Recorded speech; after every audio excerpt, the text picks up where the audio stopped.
All right. Good morning, everyone. It is 11 a.m. and we are going to start on time every morning. We have a super tight schedule today, but we have some amazing speakers to you. So just quickly run through a few things. So we are going to be here every Tuesday, on Tuesday, Wednesday, Thursday this week. Tuesday and Wednesday will go until 2 o'clock. On Thursday is our STEAM day, so be prepared to stay until 3:30. We have some phenomenal speakers that we think you guys are going to enjoy. And then the very last session, you guys are going to be learning code. So hopefully everyone received their summit packet. In the packet, you have the schedule, you have the login information, and you also have the bios of all of our presenters. So to save time, email those bios. You don't have to actually speak them to you. I want to take a quick moment and thank our sponsors. Shout out to Xi Zeta Omega chapter of Alpha Kappa Alpha Sorority Incorporated. They are providing all the technology that we are using. Yay, aka Xi Zeta Omega, Washington, D.C. Renee, record. I did. Okay, all right. The Mothers of Vision and Purpose. So just in, guys, we are going to be giving away cash prizes. So if you have Cash App, let us know. We already have our first winner of the day. It was the first person that comes in. I believe her name is Victoria. So she will be receiving $25. So yay. All right. Next up, we have all of our housekeeping. Dr. Roz. Hi, guys. Good morning. I am Dr. Roz Aker Black. I am the COO, the Chief Operating Officer of Go Grinders, and we are so happy to have you here today. This is going to be an absolutely amazing week, but we do have a few housekeeping things that we need to discuss, like keep calm and arrive on time. So if you're here early, as you saw this morning, we had our first winner because I believe she logged in at 10:30. She was ready, prepared to get started with us today. So just because she was on time, she won $25 today. So make sure that you give us your Cash App so we can send you money, girl. Please mute your mics. Please keep your mics muted, and let's be respectful of others at all times. Let's be respectful of our speakers, and let's have an amazing time, guys. We are so excited to get this Teen Summit going, and we're happy that you're here. All right. Thank you, Dr. Roz.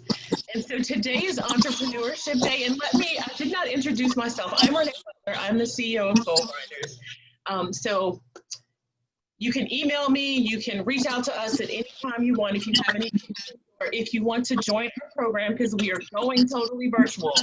So that means that any of you can register.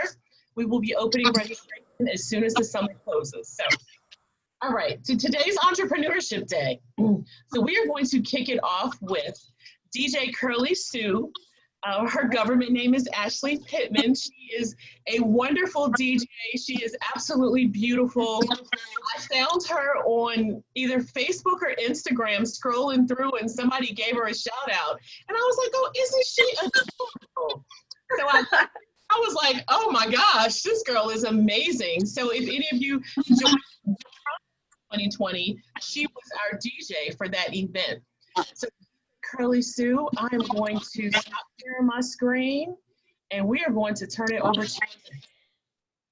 Well, good morning. I'm so honored and I'm, about to have a lot of fun with you all. Being a full-time entrepreneur and a young female has been an amazing journey. So to be on this platform with you guys, I don't take it for granted. I'm glad to be here. I know we have a lot of aspiring entrepreneurs in the building. We're in the Zoom building, I would say. So I'm looking forward to speaking to you guys. Well, first of all, like Renee said, my name is Ashley Pittman. I am 25 years old. I have been DJing for about 10 years now, and this year will be 10 years. So it's been a decade. It's kind of weird to say that, but it has been a decade. And I'm only 25, right? I live in the Washington area. I am from Waldorf, Maryland. I went to Bowie State University and I graduated from Bowie State University back in 2018.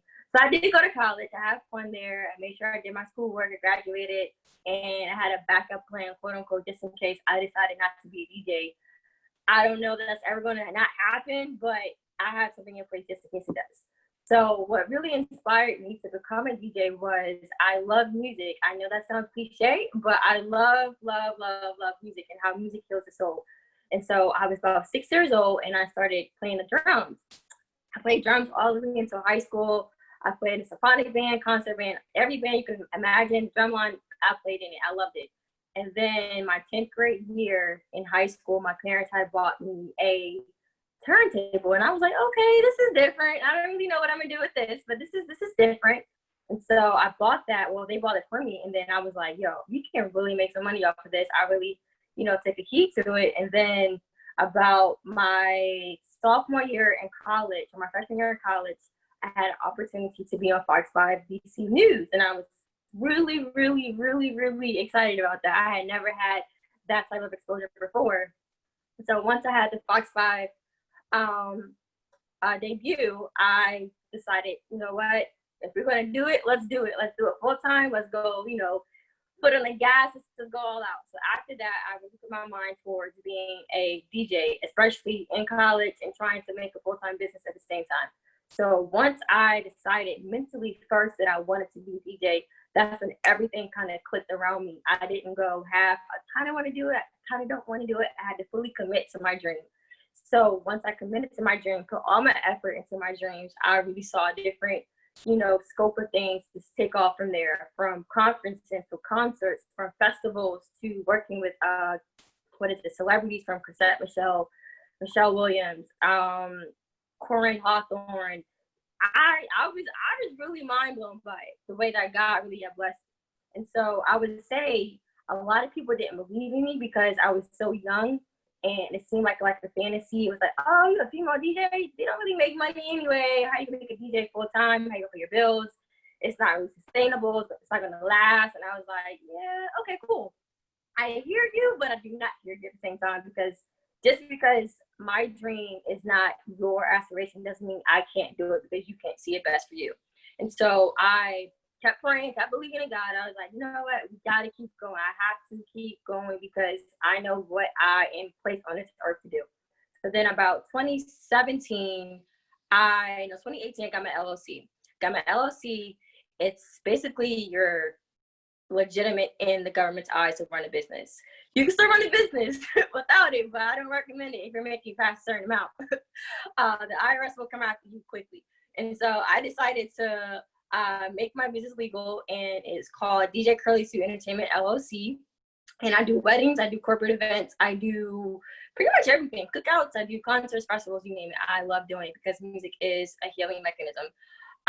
So what motivated me to become a full-time entrepreneur? I would say I didn't necessarily want to work for anyone.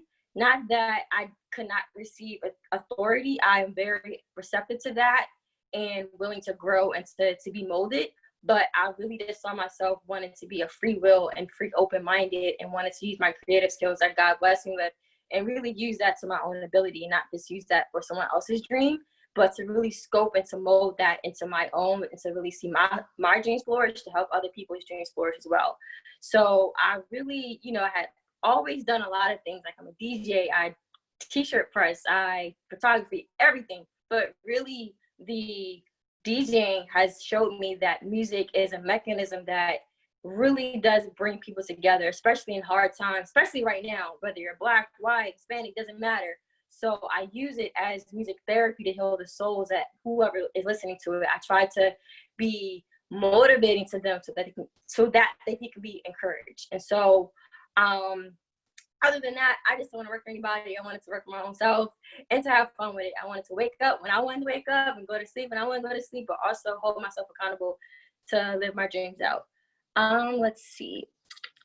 Why did I pick this industry? The highs and lows. I picked this industry because, one, it's different. I've always been an outcast. I've always been someone who didn't really fit the mold of what you're supposed to do. Like, my parents wanted me to be a physical therapist, and I tried that route. I didn't like it. So I decided to go the route that I, really felt in my heart that I wanted to do. Now, being a female in a male-dominant industry, especially music and DJing, it's not always easy because sometimes males look at you as a sex symbol instead of your craft and your art. And so I really, really try to let my skill and my talent show before like the outside appearance, because I wanted to be respected for my talent and not my physical appearance. And so with that being said, it makes me work harder to try to be known for my skill and not for what I have to offer outside of what I'm working for professionally. Okay, I'm gonna get to the questions in one moment. Let me see.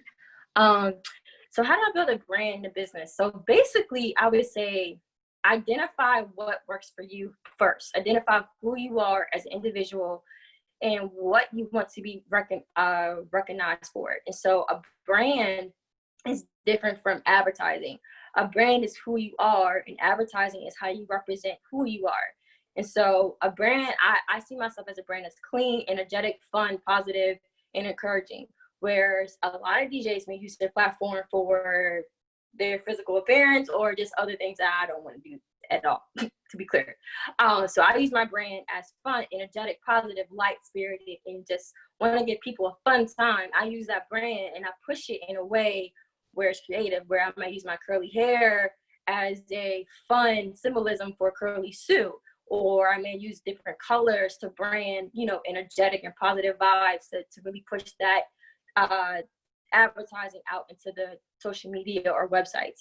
That's another thing. I would, if you do have a full-time career, or if you do see yourself pursuing entrepreneurship, I would invest into a website, because a lot of clients do consider you more professional if you have a website, because they want to see your previous work. Yes, it's nice to have, IG and Twitter and all that, but when it comes to corporate and comes to people that have higher ranks and not just trying to book a quick gig, they look at your websites for it. Is this person professional? Is this person have respect? Is she known for her skill? What are different things she's known for?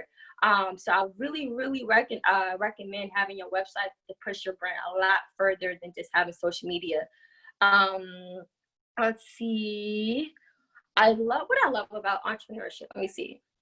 I love the flexibility. I'm not gonna lie. I love having my free time and being able to answer emails at 7 a.m. and then having, a break between them from 7 a.m. till 10, and then having gaps, and then having to work out, and just flexibility, I would say, because I still am a human outside of my talent. I like to work out. I like to spend time with my family. I like to just go for walks. I like different things. I like painting. I like a lot of different things. So I like to have a lot of flexibility that I'll incorporate into my entrepreneurship full time. So I'll definitely say flexibility is pretty awesome, but I do have to hold myself accountable. Although I pick my own hours, you do have to have some type of accountability for yourself, because no one's going to wake up. You gotta wake up. Come on, let's gotta go. We gotta go.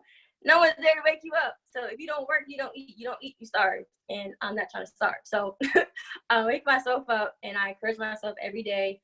I wake up, I pray, good morning, thank God wake me up. Let's go. Let's get this money. Let's get this, this passion. Let's go. And I'm motivated by people being encouraged by what I do. So whenever people send me messages like, yo, your music really inspired me, and I'm looking forward to your next live or your next event, that really encourages me, because that means I'm doing my job as a person and as a creative on this earth. And let me see, I think I answered all the questions. I pretty much, to answer the last question, I pretty much grown my brand over the years with consistency. I have to be really, really consistent, because people look for a certain image when it comes to your brand. And so if you're not consistent with your brand, people won't really know you for something. You want to be known for at least one or two things when it comes to your brand. Are you known for creative giddiness? Are you known for, it really depends on what you want to be known for, and then really putting a backing behind that to really, really push your brand and being consistent with that. With that being said, also have fun with it. You're going to fail. If you're going to fail fast. That's how I look at it. I didn't get everything right. I still don't get everything right. I mess up with clients here and there, but I use those experiences to teach me and to push me further as a woman and as an entrepreneur woman. So I don't, it sucks to fail, but it's a part of being human. You have to get used to it, because if you strive for perfection all the time and then you fail, you're going to be pretty much let down. But I'm not saying go out there and go fail, but I'm just saying it's okay to fail, but also continue to push forward. So I'm getting to these questions I see below. Hold on, go to the chat room. Chat, there we go. Okay, it says, if you have, okay, I'm sorry, that's not the question. How have you been able to pivot with COVID? That's a great question. I've been getting that question a lot. I would say that COVID has thrown everybody, different scenarios where back in March, I had a whole rack of gigs lined up in March. And then the second week in March, it was like, well, outside's about to be shut down. I was like, wait, what? And I had so many different, I had a gig like the next day before they had shut everything down. So it really taught me to be prepared. And thank God I was before it happened. To be prepared as an entrepreneur is to always save what you have and don't spend everything you have at one time. Save, because you never know when scenarios like this or anything may happen. You want to be prepared just in case something chaotic happens. But outside of that, I would say I've done a lot of virtual events. I've, decided to go on Facebook one day after a brunch, and I was like, you know what, let's log into Facebook. Let's see what happens. And I don't know. So then two viewers, 30 viewers turned into almost 10,000 viewers on one live set.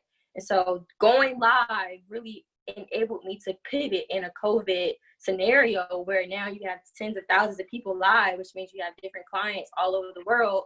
I really just went live a lot of times on Facebook to build up some longevity and some notoriety during COVID. So I would say that, and to be really innovative, think of different things you're good at, because I'm not just a DJ, I'm also a human. So I thought of different things that I'm good at to be innovative during COVID. Are you working with someone? If not, do you want to work with someone, or do you prefer to work alone? I'm not sure if that's a question, like, do you, as in like working with someone like an artist or working with a company? So I'm gonna answer both kind of. So I work by myself, yes, but I have assistants, and I also hire other DJs just in case I can't work gigs in person. I do, right now I am alone as far as a company. I don't have any hirees as far as under my company, but I do have people that I hire under a separate contract just in case, like I said, I want to hire different DJs. But I do teach students how to DJ if that's something that you want to be interested into. If that was a question, let me see, question one more. Do you have any tips for how to be successful and relevant in the music industry? I don't really study the music around you. I really don't like the new music nowadays, but that doesn't mean that people don't like it. So I have to learn it anyway, because it's not what I want to know or want to hear. It's about what the people want to hear. I have to be receptive to what the client wants to hear. So I would say study what's in trend, study what's what's hot right now, study what's on the streets right now. And I have subscriptions to newsletters, all that. I stay within what's popular.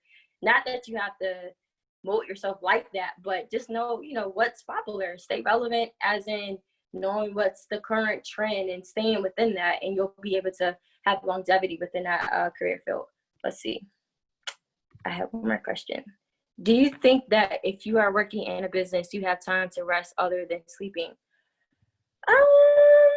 That's really up to you and your balance. Now, being a full-time entrepreneur, you do have to establish some type of balance, because you don't have like office hours. You have a schedule that you set.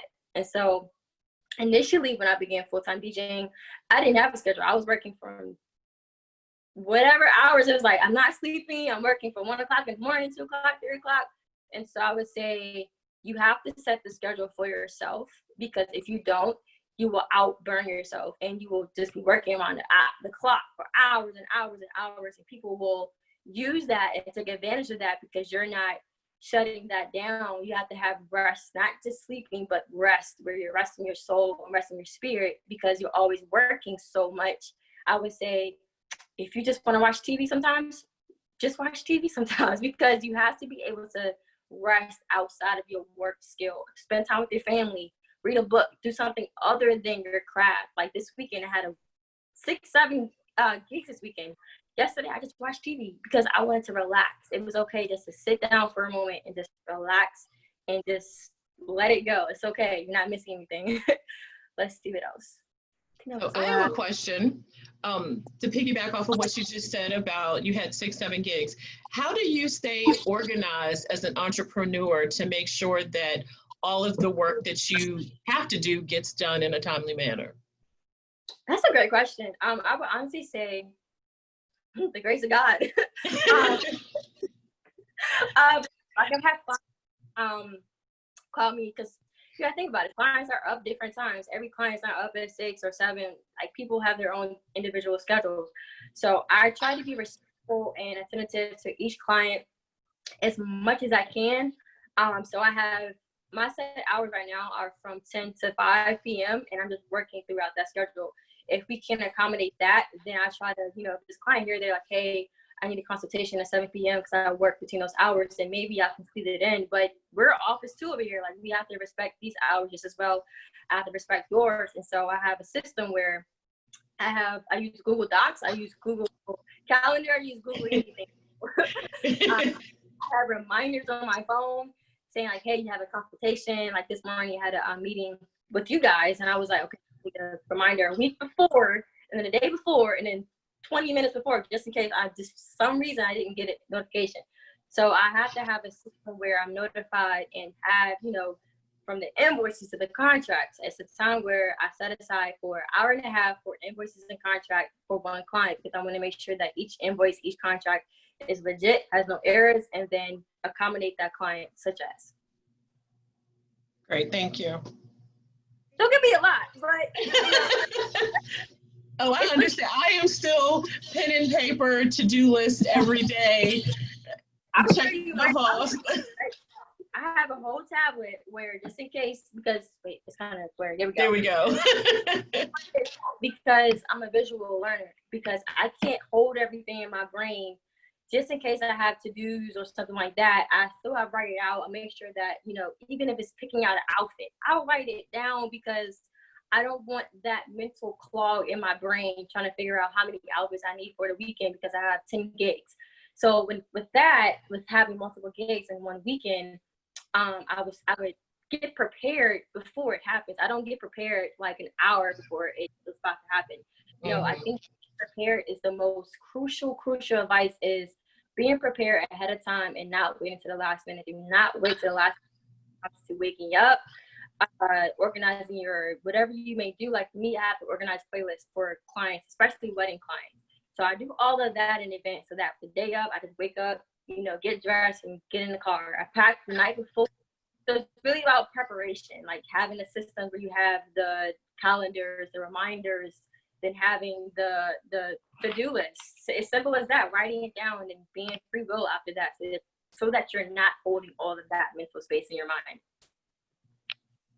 DJ Curly, I have a question. Okay. Do we have any more questions? Yes, I have a question. Mm-hmm.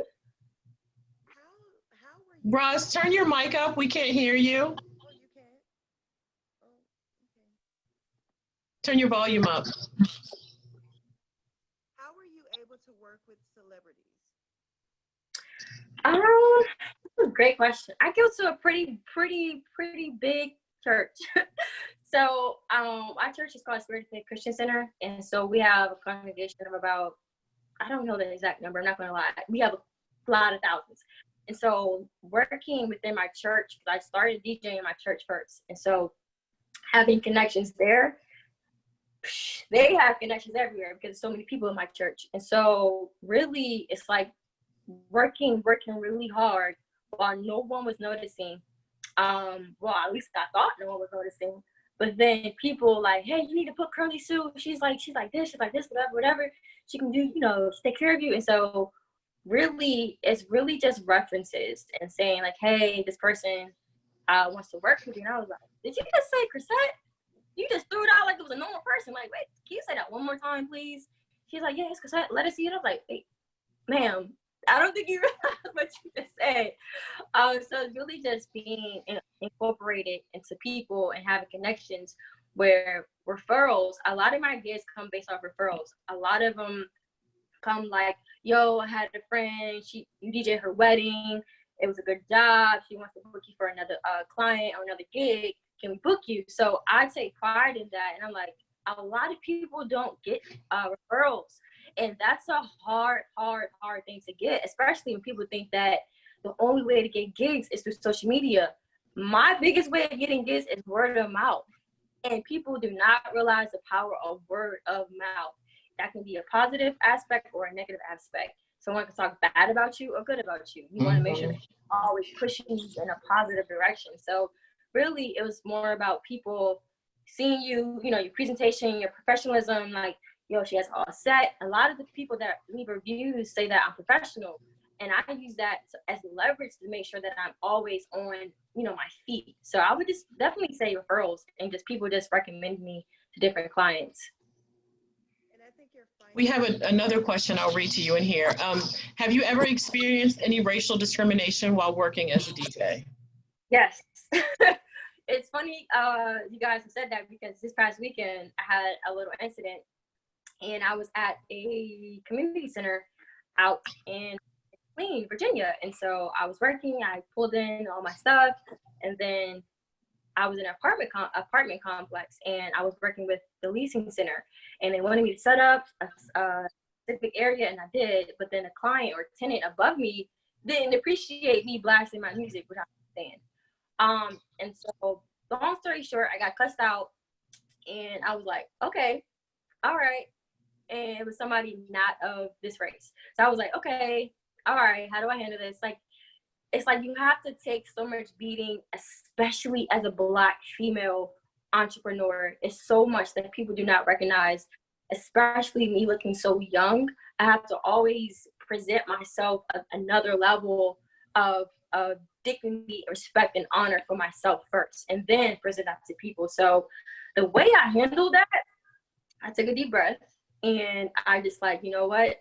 It's not about me right now. It's about getting this job done. It's about being professional. Yeah, you took a hard beating. Yeah, you said what you have to say to make sure that people understand, and don't just get walked over on. Of course not. But you have, how you respond to this matter is going to be a leaving impression with the client who booked you. The person who booked me didn't say anything, but it was a person outside of the event.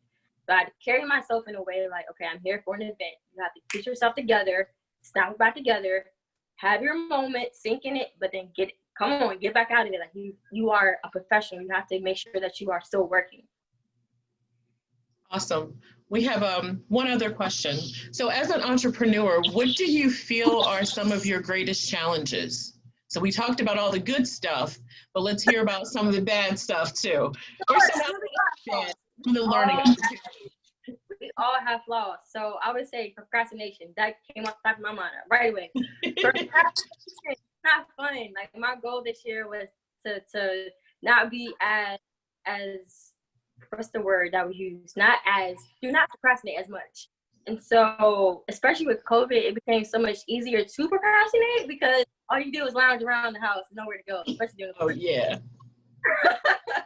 So, but I really would say the way I'm working through that is just doing it and not waiting. Like, okay, I'll do it later. No, just do it. Like, the moment that you're thinking about it, just do it. Get it out the way. Write it down. Like, writing it down really does help me.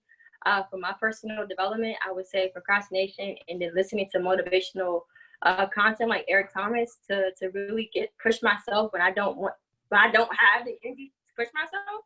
I listen to positive things to motivate me to push myself further, because procrastination is not cool, especially when clients are in competition. If I don't respond to within a timely manner, then I don't get the gig. So procrastination has a ripple effect. It's not just about that moment. It's about a lasting moment.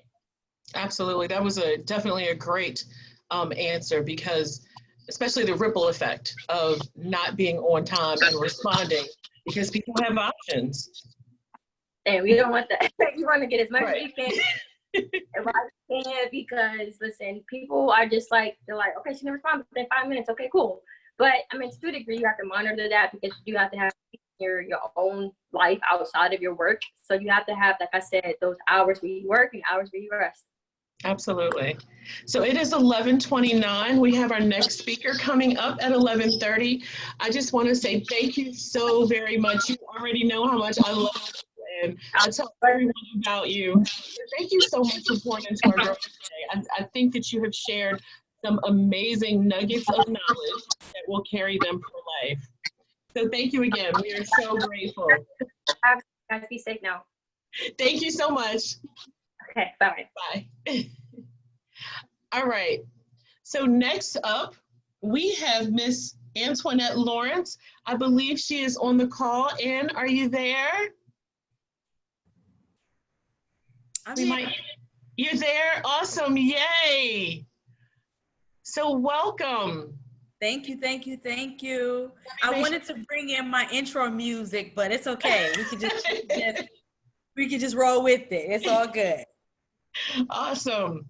All right, so I'm going to turn it over. Well, actually, I'll introduce you really quickly. So Ann Lawrence, she's a teacher. She is the owner of Top Level Boutique. I have on one of her pieces today. Oh, yes. Okay. She's also an author. So I'm going to turn it over to her and give you the mic. All right. Good morning, everybody. How's everybody doing? I'm going to give you a little bit of my theme music because this is how I feel today. So, can you hear it? Yes. Yes.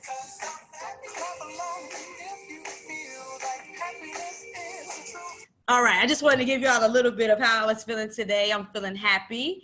So, yes, I am an educator. I actually work with teachers and I train new teachers. Outside of that, I am a business owner. I own Top Level Boutique, which is an online boutique. I sell ladies' dresses, skirts, accessories. I style women and ladies, young ladies from ages, any age. I've received requests from different people for high school events, weddings, anything that someone is doing or anywhere they're going, they'll reach out to me for styling and they'll call me and say, oh, I'm going here. Do you have a dress for this? A lot of times it's last minute, but I work it out and I get it done. So I'll start with Top Level Boutique. So I started Top Level Boutique in 2015. It's our 5th year anniversary. Woo, woo, woo.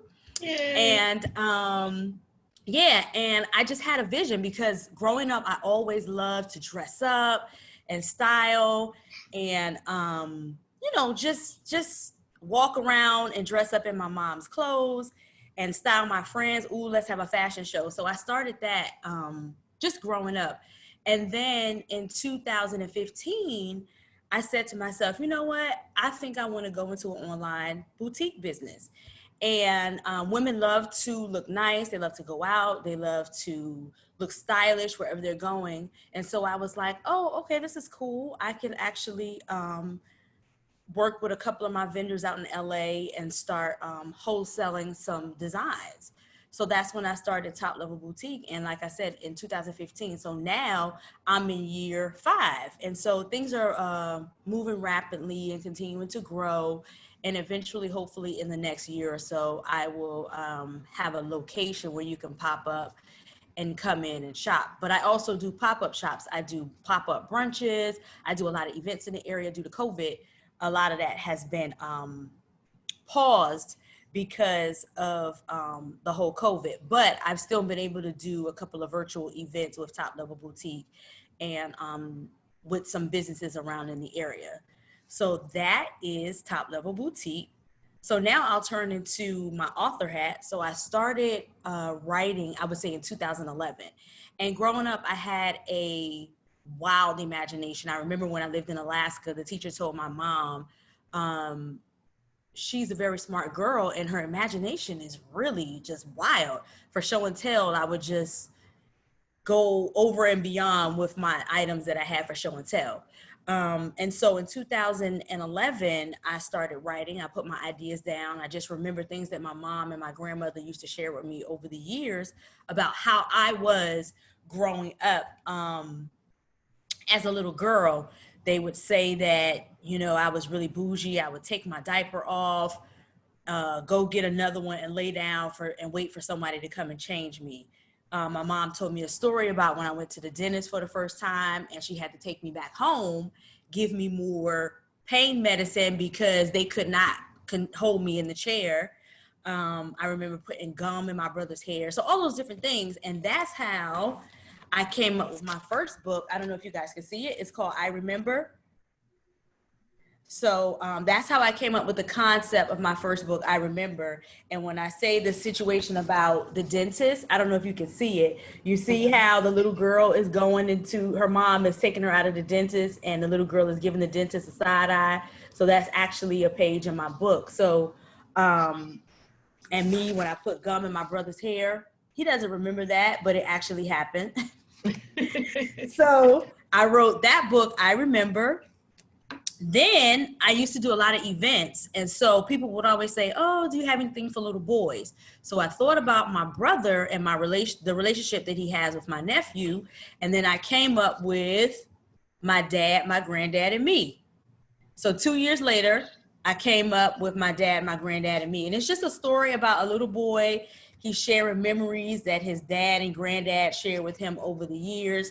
Let me give you guys an example. How his dad won the contest for having the biggest afro.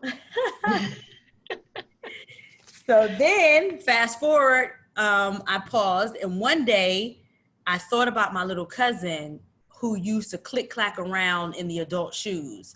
And I was like, she used to be a little diva. And I told her, I was like, when you were growing up, you were a little diva. You used to click clack around in the house with your mom's shoes. And I thought, and I came up with the book in I think this was 2015. I came up with Dana the Diva. So Dana, she's a diva. She's fancy. She likes to dress up in her mom's clothing, but she's also smart. Dana is also smart. She likes to read and get her education and all of her work done by studying and keeping up good grades. So I came up with Dana the Diva. And my illustrator, she has illustrated all 4 of my children's books. She's out of Atlanta, Georgia. Her name is Lauren Lacey. And I've collaborated with her since 2011. And we've been working and producing awesome books since then. So with Dana the Diva, I thought about, oh, you know what? Who doesn't like a cute little doll? All right. So Dana, not only does she have the book to go with her, there's a doll that I sell that goes along with Dana. So she looks just like the front cover, if you can see the front cover. So I have merchandise. I also have backpacks that go along with Dana as well. So that's Dana the Diva. So last but not least, one day, and this is, sometimes I get in my creative writing space and I'll write one time. I'll write in that space. And so one day my brother told me, he called and he was like, oh, my nephews were all upset. The dog is missing. They can't find the dog. Everybody in the house is all upset. They're crying. They're all mad. And I was like, well, what happened? They were like, they don't know. Somebody let the dog out. And so he told me. And so in one day I came up with the story, Our Dog Dino. So it's actually about a family dog, Dino. Right? And guess what happens? Dino goes missing. So here's Dino. The family's getting the Dino.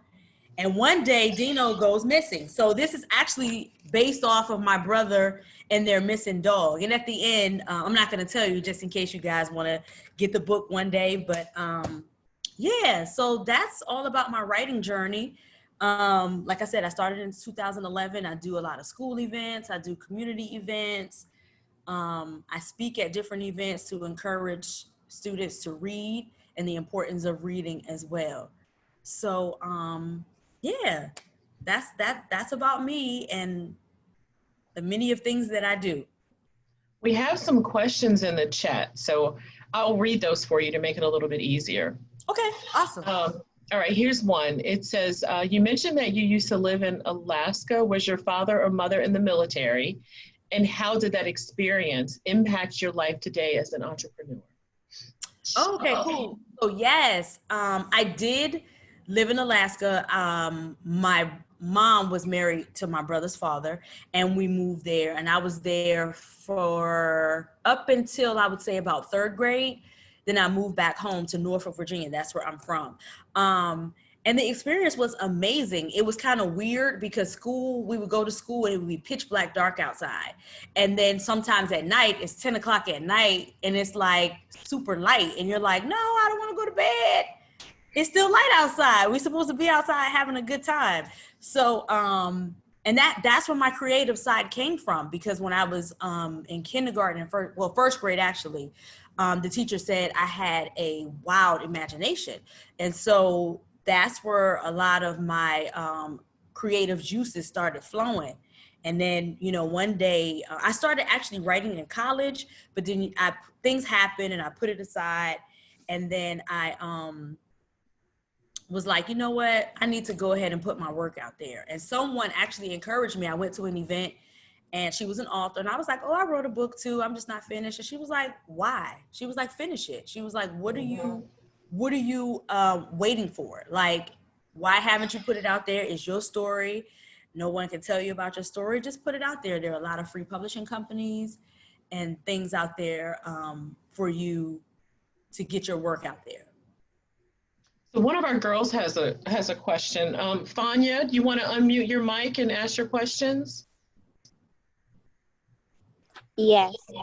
So, what influencers do you follow to stay on top of fashion trends or trendsetters? Say that again. What influencers do you follow to stay on top of your fashion trends or trendsetters? Oh, okay. Some influencers. One of them, I follow Beyonce stylist. I also follow a Black stylist and her stylist is a African American. I also follow Jason Rimbert. He's also an amazing designer as well. And I also like Michael Costello. He makes amazing dresses. I saw him on he used to be on, what was the show? The show on Lifetime where you, like one of the reality shows that they used to have. And he was on there and I started following him because he makes amazing dresses for celebrities and just anybody. Michael Costello, he's amazing as well. Awesome. And then I also, Instagram is like life. Like there's always a lot of different things out there that pop up on Instagram as far as different styles and African-American stylists. It's so many, but I follow them because I want to keep up with the trends. And Cardi B stylist, his name is Colin Carter, so I follow him too as well. Thank you, Vanya. Did you have any other questions? Yeah. Go ahead, ask your question. Would you come to Go Grinders sessions to teach us how to write and publish our books? Oh, absolutely. Whenever we can, even if you guys have an online event, I just actually did an author's event. It was a free event that I did online for people who are interested in publishing books and writers and artists. I had some writers, some artists who published their work. And I did that a few weeks ago and it was a free event. So if you guys have an online event or even an in-person event, yes, definitely I will come and guide you through, just give you the basics of writing and where to start as far as getting published in writing. Thank you, Fanya. You're welcome. All right, so we have a whole slew of questions in our chat. So I'll run through those. Luckily, we have like 15 minutes, so that's good. All right, next question. Are you working on any more books since you've been at home during Yes, COVID? Actually, well, not since I've been at home. I wrote, Dana the Diva is a series. So I have a series, another book coming out with Dana, and that should be coming out probably next year. My illustrator told me that it's going to take a while because the details of the drawing, because she does everything by hand and then on her computer and sketch it out. Yeah. So that will be coming soon. So and I've been working on other business ventures as well. Mm-hmm. So yeah. Miss Entrepreneur Extraordinaire. Right. All right. What advice would you have for a young entrepreneur trying to start an online boutique? So I would first say, write out your plan. What is your plan? What is the audience you want to target? Come up with a name, get you a logo, have a business plan. What is your plan for your online boutique? And then do your research about what it takes, the cost of styling, the cost of having an online boutique or owning your own business. So those are some of the steps that I think that you should take. Network with people who are already working in the industry or that have an online boutique business, to talk with them, to see how they got started. And then just research where you can, if you want to design your own items, I take a couple of sewing classes, but if you want to have a boutique and actually just wholesale, because actually I wholesale a lot of my items. I get a lot of my items from LA, New York, New Jersey, and I wholesale them as well. So a lot of the designs are already done, but the styles that I pick out are so unique. People, they buy what I sell. I don't even really have to pitch it as much, because what I sell and what I put out there, people will say, oh, okay, I want that. Okay, and I just wanted to piggyback off of one thing that you said about planning. That is one of the areas that most people do not invest enough time in. So as young entrepreneurs, definitely make sure that your priority is to put a good plan in place for how you're going to run and manage your business. Okay, next question. What are the pros and cons of being an author, and how do you overcome those challenges? Pros and cons of being an author. Let me see. I would say pros. I get to put my work out there, and it's my work, my story, my work. I get to network. I get to travel. I meet a lot of different people, a lot of different artists, people that I don't even know. You never know who's in the room. Wherever you're out and marketing and doing things, always be professional and have your A game on, because you never know who is in the building and who may see you. So that's the pros. I get to travel. And like I said, I get to meet people. I get to speak with young people, even adults, and just share my story. So that's the pro. Those are some of the pros of being an entrepreneur. The cons, I would say, is the process of just the writing, getting your materials out there, editing, having someone look over it, the publishing companies. So that part is the tedious part of it. So this leads into the next question. Were you ever, I think it's supposed to say rejected by a publisher? No, because a lot of the things that I do, I self-publish. So there are a lot of free publishing companies out there. And then Amazon, it's called Kindle Direct Publishing. Amazon, they publish your work for free. They also offer different a la carte items, like if you need them to do this, if you need them to do that, if you need a editor, if you need someone to illustrate your writing, they have a la carte options as well. But Kindle Direct Publishing, check that out. It's through Amazon. They will actually, they publish your work for free. You just pay to get your copies printed.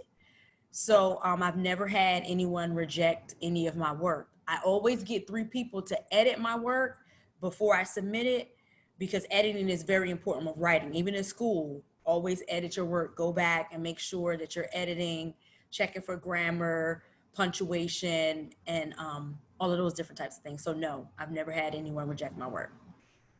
Okay, we're going to pivot back to the styling side, or the boutique side.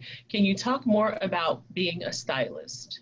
Yes. So being a stylist, I love that part, because people will call me and say, hey, I'm going to a wedding. I need a dress. It can get hectic, because you'll send someone 10 different dresses. Oh no, I don't want my shoulders showing. Oh no, I have, I don't want my back out. Oh no, I need something long. I need something short. So you have to have a lot of patience when it comes to styling. That's the first thing, because you are working for the customer. So you have to be patient. You have to remember that they reached out to you for help, and they want to look nice, and people like what they like. A lot of times I try to get people to step outside of their comfort zone, because sometimes we as humans, we're used to the same things. And sometimes, I mean, it works and sometimes it doesn't, but the majority of the time when I get someone to step outside of their comfort zone, they're like, oh my God, I really like the outfit. I felt so good. I never thought that I would wear that. So yeah, and I think that we, like I said, stepping outside of our comfort zone and doing things a little different is a challenge for everybody. But I like that part of bringing it out of people. So I usually, and sometimes they don't even know what they want when it comes to styling. So I'll take a couple of items and say, here, I have this, and that. I'll send pictures via text and pictures or stuff, or I'll just take items in person and say, hey, you're going to a white party. All right, I have this. You're having a speaking engagement. I have this, so items for them to choose. And you have to be flexible. Thank you. What are your inspirations for designs in your boutique? So for me, I pick things that I like sometimes. So if it's something that I see, I'm like, okay, I like that. I'm sure at least 3 people will like it. And the majority of the time I've been spot on when it comes to picking items that I like. And then I have a group of guinea pigs. So what I'll do is I'll say if I see a style, right? For example, if I see a romper or something, and I'll send it out and I'll be like, okay, come in next week to Top Level Boutique, this cute little romper, blah, blah, blah, blah, blah. And if 3 people say, I want one, I want one, I want one, then I'm like, okay, that's a go. And the majority of the time, like I said, I've been head on when it comes to certain things because I know what I like. And then I'll say, would this person wear that, or would this person wear that? And that's how I judge it. And I post it on Instagram, I post it on Facebook, I text it out to people. And usually by the time I post it on social media that day, by the end of the day, all of the items are gone. Or yes, at least 75% of them are gone by the time I post it. And the thing with me is if I get an item that sometimes when the vendors, they may post something and then there's no more. So if I post an item, say I post a dress and everybody's like, oh, I want it. And I'm like, okay, you guys need to get it because it's going to go fast. By the time I go back to my vendor, it's no more. That's what I like about boutique shopping, because a lot of times you don't look like everybody else in the retail stores. So it's usually gone and they're not going to get it back, because that's how the fashion style runs. I mean, that's how fashion goes, trends and things like that. That's what I love about boutique stores as well. All right, so back to your author hat. Are you ever going to write a chapter book? Or so a lot of people ask me that question, and eventually one day I will. But for me, I don't like writing. I like children's books. That's my go-to. The pictures, actually, like I said, the pictures, kids are like, oh my God, that is so cute. And the words are short and sweet.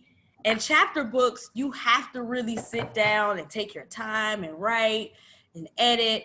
And it's just something that I don't want to do. So I may, but as of right now, that's just not on my radar. Unless I get a ghostwriter, I tell the person my ideas, and they put the story together for me. So it's my story, but they're writing it. Next question. How long did the whole publishing and editing process take? Good question. So for me, I would say between 6 months to maybe a year, depending on what it is that you want to get out there. So with the illustrator, it depends on the timeline you give them. If you say, okay, I want my work out in 4 months, then they're like, okay. It may cost you a little more because a lot of illustrators and artists, they're doing this by hand. Like my illustrator, she draw everything that you see, she drew herself. She actually drew herself. So it takes time to do all of that. And then she does the digital stuff with the computer. And I've seen her process. And if you want to follow her, she's Miss Lacey Studios. She goes through how she, you know, the fast camera to show you how she does all of that. But I would say between 6 months to a year, because that goes with the editing, that goes with getting your story. And it could take, it could be shorter than 6 months. It just depends on your work. If it's a novel, it may not take that long because you don't really need you don't really need illustrations for that. It could be 50 pages. It could be a poetry book. It could be a cookbook. It just depends on what you need. And like I said, I always get 3 people to edit my work before I put it out there. Awesome. We still have more questions. Okay. Ask on. All righty. So have any of your books ever inspired, I guess, a design for your boutique?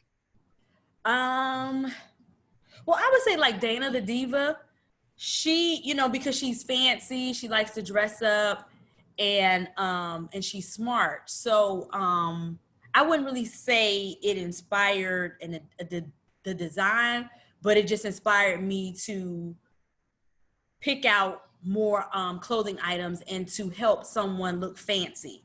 So with Dana the Diva, she likes to dress up, she likes to put on jewelry, and she likes to strut around, and she's just a diva. And so sometimes when I pick styles, I look at the my customers and I say, oh yes, you look fancy. Yes, strut, girl. You know, so I give them that Dana the Diva feel, you know, when they're trying something on or they want something, or they're stepping outside of their comfort zone. You know, think about Dana, she's fancy. So yeah, it kind of goes hand in hand because Dana is fancy. So I try to make sure that the customers that I service are fancy and they're confident, and you just feel good about yourself, you know, in any size, shape, no matter how tall, short you are, you know, you just want to feel comfortable and well, hopefully Dana will get some fancy friends soon in another book. Oh yes, the next one, she'll have some fancy friends. Yes. So I'm going to combine these 2 questions because they're kind of similar. Okay. What was your process for your online boutique, and kind of how did you get started? Okay. So I would say what I did is like I said, you always have to plan your business plan. I registered my business name with the state. You always have to register your business name and get the tax identification number and all of that, because you want to make sure you're legit, because people want to make sure that you're a legit business. So, and even with my vendors, I have to make sure that I have everything registered when you partner with them as well. So I did all of that. And then I just started, once I reached out to my vendors, I did my website. You can, toplevelboutique.com is my website. There's a lot of free websites out there that you can use to create your own website. And so I did that. And then with my vendors, I just started looking at styles. And like I said, I put it out there. My first couple of items, I had my cousin as my model. We were in the backyard in a nice area with the trees, taking pictures. And I said, okay, I started posting. Social media is your best friend. So yes. I posted a picture on Instagram and Facebook. And usually when I post myself in a picture, people are like, oh yeah, I want that. I want that. Because the companies will give you the cover models from their business. They'll allow you to download the models that they use to advertise what they're selling. And then when I actually put myself in it, they're like, I want that, I want that, I want that. So that's how I started. Registered my business, got my website. I used my own money. I purchased a couple of items, and then I started getting more and more and more inventory. And so, yeah, and doing more events and things like that. So that's how I started. And like I said, social media is your best friend.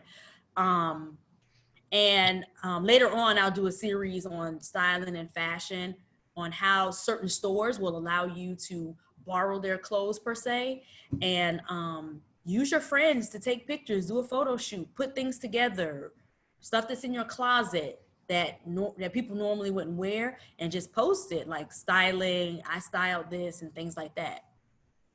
Awesome. So we have 1 minute left. We'll have our next speaker. You have a lot of questions in the chat. If you don't mind, would you respond to those questions in the chat box? We're recording this, and so we'll be able to record and extract those answers, and we can send those out later to all the. Yes, I will definitely, because I think I should be able to copy and paste it too, after I get off for the next person, and then I'll definitely, I'll send them to you, Renee. Okay. And you can just send them out to them. Yeah, sure. Okay. Yeah. All right, awesome. Thank you so much. It's about maybe 5 more questions left, so not too many. Okay. 1, 2, 3, 4, 5. Oh, I'm sorry, it's about 7. And if you, and also you guys, if you can follow me on Instagram at Top Level Boutique, and shoot me questions there in my message me questions. You could also follow me on with my books at AML Books 1. So those are my 2 Instagrams. Shoot me questions there, and I will definitely, and you can even send me an email, Memorex07. I'll put it in the chat at Gmail. Okay. So, and I can answer your questions there too. Yeah, I have no problem with, yes. Okay, what was the last question? Thank you so much. That was it. Thank you so much. And we really, really appreciate you. Thank you guys. Super entrepreneur extraordinaire. We will touch base, and then I'll get all the responses to those questions and get those sent out. Thank you again. Okay, thank you guys. Dr. Roz, do we have Melissa ready? Is she on? Is she in here yet? I was just speaking with Melissa. She's gonna. Roz, we can't hear you. Do you need to turn your mic up? No, my mic is on 100. I'm not sure why you can't hear me. Okay. Can you hear me now? I can hear you just slightly. Oh, I was just hung up with Melissa. There's an issue with her daughter. She has a toddler daughter, so she's not on right now. I don't know if we're able to switch the schedule or maybe. So what I can do is, Anne, since you're still there, do you want us to just go ahead and go through the questions? Yeah, sure. Yeah, we can do that. All right, cool. So let's see. What is it like to be an entrepreneur? So it's fun because outside of my regular job, like I said, eventually I'm going to move into just being an entrepreneur and doing my businesses. But it's fun because, like I said, I get to network, I get to meet people, I get to travel. Sometimes people will pay for me to go to different places to speak when it comes to my books or fashion events. And sometimes I'll pay for myself because I want to get the experience and I want to meet people and I want to go to different places. With my books, I've been to the NAACP convention in the authors area. They have an authors pavilion. I've done that a few years. I've been in San Antonio. We went to Detroit, different places. So it's fun. And this year I just got an assistant because I was doing everything by myself. Social media posts, ordering styles, booking events, running around, setting things up, so I was doing everything on my own. And my assistant, she actually lives in Vegas, and she's a virtual assistant. And she does a lot of my flyers for me. She put together the event that I did for the authors event. So I just got some help, but before, for 5 years or more, I've been doing everything on my own. Good for you. Awesome. Next question. What helps you focus when you're trying to write? Like I said, it just music. When I came on, I had happy. I love music, and being a former educator with teaching elementary school, 5th grade and 6th grade, because in Virginia, 6th grade is still elementary. I mean, my kids would come into the classroom. I would have the music on. This is how we get the day started. I love energy. So music gets me going and it gets my creative juices flowing. And then sometimes it's just the day, like I sat at home the day my brother told me the story about Dino, and I just wrote it in one day. And I just had it, and I was just like, I got to do it. And I got it together, and I put it away, and I went back, and then I started editing, and then everybody else started editing, but I got it down. Awesome. Are any of your books in a elementary school media center?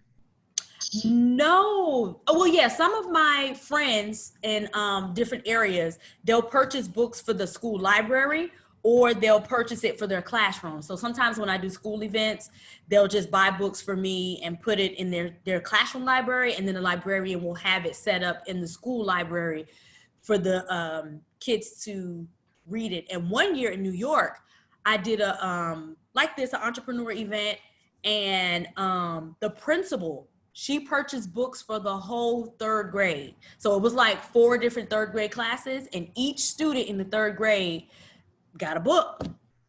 And it was so amazing. And then, so she ordered the books. Then I went back to the school and signed the books and presented them to all of the kids. They were so excited. That was one of my most memorable moments. It was amazing. All right, next question. Being an author, have you faced any racial discrimination? I can't say that I have, because a lot of the different events that I presented at, a lot of them were very welcoming, with open arms. I even did an event out in New York one year, and the author of Fancy Nancy, she was there. It was like multicultural people there. So I honestly can say that I've never experienced any racial discrimination of any of the events that I've done. And if it was, I just didn't pay it any attention, because I'm just like, oh, okay. If you see my books, if you want them, if you don't, I'm not going to pressure you to buy my product, because they actually sell themselves. So like I said, no, I would say no. But if it was in front of I just didn't pay it any attention. Next question. I'm assuming this is, or you can answer for both the boutique as well as the books. How do you price your products? So with the books, I price based on what I would want to pay for a book. So my books are no more than $11 or $12. And they're the paperback. Hardback books will cost a little more because of the printing, but I don't want to overcharge people, because I'd rather get the information out there than to charge you $20 and not want to get a book. I'd rather you get a book at a decent price and purchase the material versus me trying to get rich off of a book. Even with the clothes. So I base my price off of things that I would pay for something. So, I mean, I've seen other places, they may have a dress that's like $120, and I'm just assuming that they may have paid, let's say, $10 for it. That, for me, that's not good, because I want you to be able to continue to come back and purchase items for me. So I'm not going to charge you a lot of money. I'm going to charge you what it's worth and my time, but I'm not going to beat you over the head just to make an extra couple of dollars, because I want you to come back and continue to purchase and buy things for me. Mm-hmm. That's a good point to make too, because I think some people don't understand the value of certain things, and they do try to overprice and charge more, because you do see a lot of boutiques go out of business. So you're blessed that you've been able to stay in business for so very long. And I think that's one of the key tenets, is really understanding your pricing points. Right. And if you're designing, that's different. People who are actually sewing and designing and cutting material, they can charge more because of the time that they're putting into to design and make your item. Correct. Mm-hmm. All right. Someone asked, were you in school when you started your business? If so, how did you balance school and work? So, no. Because when I first started writing, I had just finished my second master's. So no, I wasn't in school, but it's possible because I work another full-time job outside of writing and doing the boutique stuff. For me, I'm very organized. My phone is like my life. Everything I do, I say, "Ooh, I got to put it in my phone, in my calendar," because I will forget because I have so many other things going on. So I put everything in my calendar and I set aside time to do what I love to do, my passion, at least 2 or 3 hours out of the day. So even if you're in school, you finish your schoolwork, you come home, devote an hour or two a day to what it is that you want to do, whether it's writing, if you want to be a musician, if you want to be a dancer, devote at least an hour or 2 hours out of your day to what it is that you want to do. If you want to play sports, make sure you're practicing, running, doing it an hour or 2 hours out of the day. That's a good point. I always say do something that leads you to reaching your goals every single day. Mm-hmm. Just one. It might take you a little bit longer, but eventually you'll get there. So that's very good. Mm-hmm. Next question is, where can they buy your book? You want to shout out your website? Yes, and I'll put it in the chat too. I put my Instagram there. You can go to amlbooks.com. I'm also on Barnes & Noble. You can find me on Barnes & Noble. Just type in my name and I should come up. Also Amazon. Type in my name. You can find me there. Dino will be there, Dana the Diva. But also Barnes & Nobles. And my website, I put amlbooks.com as well. And you can also message me in my Instagram. I put my Instagram for both of them. You can message me, and a lot of people want autographed copies because when you order them through Amazon and Barnes & Noble, they come straight to you. But if you want to get it from me and I autograph it, and I have cute little bookmarks that go along with each book, I put in there and sign it. You can message me on my Instagram and I'll respond.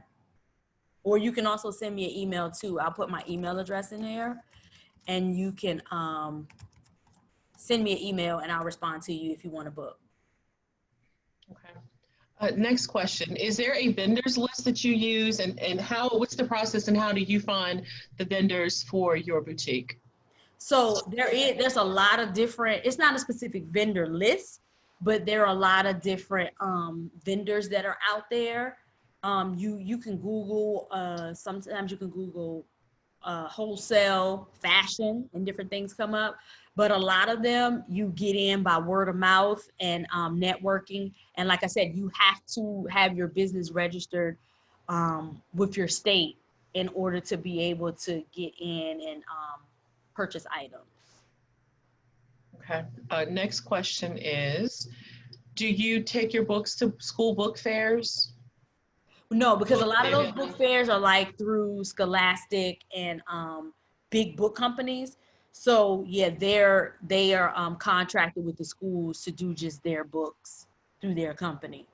But like I said, I do book events and the teachers will purchase the books for the classroom and things like Career Day and things like that. Okay, someone asked if your books are available on Overdrive. I never heard of Overdrive. I haven't either.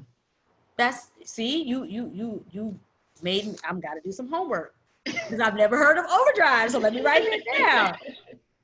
Thank you. Who was that? Jasmine. Thank you, Jasmine. Now yes. I gotta go do some homework. No, I've never heard of Overdrive, but my books are not. But now I have to go research Overdrive because I've never heard of it before. I'm actually going to take a note for Jasmine. That was a great question. It's always good when people can share knowledge, which is what we're doing here. So I think she's going to be our next winner of one of our cash prizes. Thank you, Jasmine. Good job, Jasmine. Okay, Cash App, sweetie. Yes. Someone also asked about Apple Books. No, everything's on Kindle, but that's a good idea. Listen, y'all are giving me homework. It's good, but I'm gonna look into it. I've never thought about that. Is that a Sholi? Jasmine, yeah. Ashali, yeah. Thank you. Go ahead and speak, Ashali. You just gave me some homework. So Jasmine said it's an online company where you can read or listen to audiobooks through your library. Oh, nice. I'll look into it and see how I can get them there. Jasmine, how old are you? What grade are you in? You can unmute your mic and talk if you like. Or type it in the chat if you're a little shy. Right. Can you hear me? Yes, they are. Nicole, the kids are keeping you on your toes. Absolutely, yes, they are. Now I got to do homework, but it's good though because I'm a lifelong learner. I'm gonna do my homework. All right, Jasmine, did you want to say something? We heard you kind of chime in. Oh, yeah. I'm 15 going to 10th grade. Okay, awesome. Don't forget, do you have Cash App? I don't. I have PayPal. Perfect. Drop your PayPal. We'll send you some money. Yes. All right. Next question is from Kayla. Do you Do you have any books at any of the local libraries? No. Oh, actually, yes. So, what is it? Mount Rainier Library. So one of my sorority sisters, she works over there, and they did a series. They do an online series with their books, and it's like a author's corner, and it's in the Mount Rainier Library. But right now we can't get in there, so everything was online. But yeah, the Mount Rainier Library, they do have one of my books. Actually, did I send them all of them? I think I may have sent all of them, but I know Dana the Diva was one of them that is there for sure. Awesome. Do we have any more questions? You can, if someone wants to unmute their mic and ask a question or type it in the chat. We have about 15 minutes before our next speaker, and I wanted to give you guys about a 5 to 10 minute break in between so you can go use the bathroom, go grab a bite to Right. eat. Because I'm like, I gotta go. Right. And we are going to stay until 2:30 today. So if you guys are able to stay till 2:30, we'll bring in our presenter that had an emergency. We'll bring her in at 2 o'clock. Well, thank you, Anne, so very much. We appreciate your time, and thank you for staying a little bit late. Thank you, guys. This was awesome. And like I said, if anybody needs anything, any questions that weren't answered here, just follow me, email me, and I'm happy to guide you. If you're thinking about writing, if you're thinking about getting into the styling business, send me an email, and I will definitely, we could do a private Zoom session to get you started, to get you going. And I'll be happy to do that and guide you in that direction. So what we'll do is we'll schedule with you for to come do a session at Gold Grinders, and we'll invite everyone that's on the list and who's interested. Yeah. Knock it out in one session. Out in one time. That's awesome. All right. Thank you so guys. Much. Bye. Bye. All right, guys, we're gonna take about a 10-minute break, and then we will be back. So go use the bathroom, go grab some lunch, and meet us back here at about 12:27-ish.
All right, we'll be getting started in about 3 more minutes.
Hi, we're back. I see some new names. On our next little break, I want a couple of you to just unmute your mic and tell us a little bit about you and where you're from.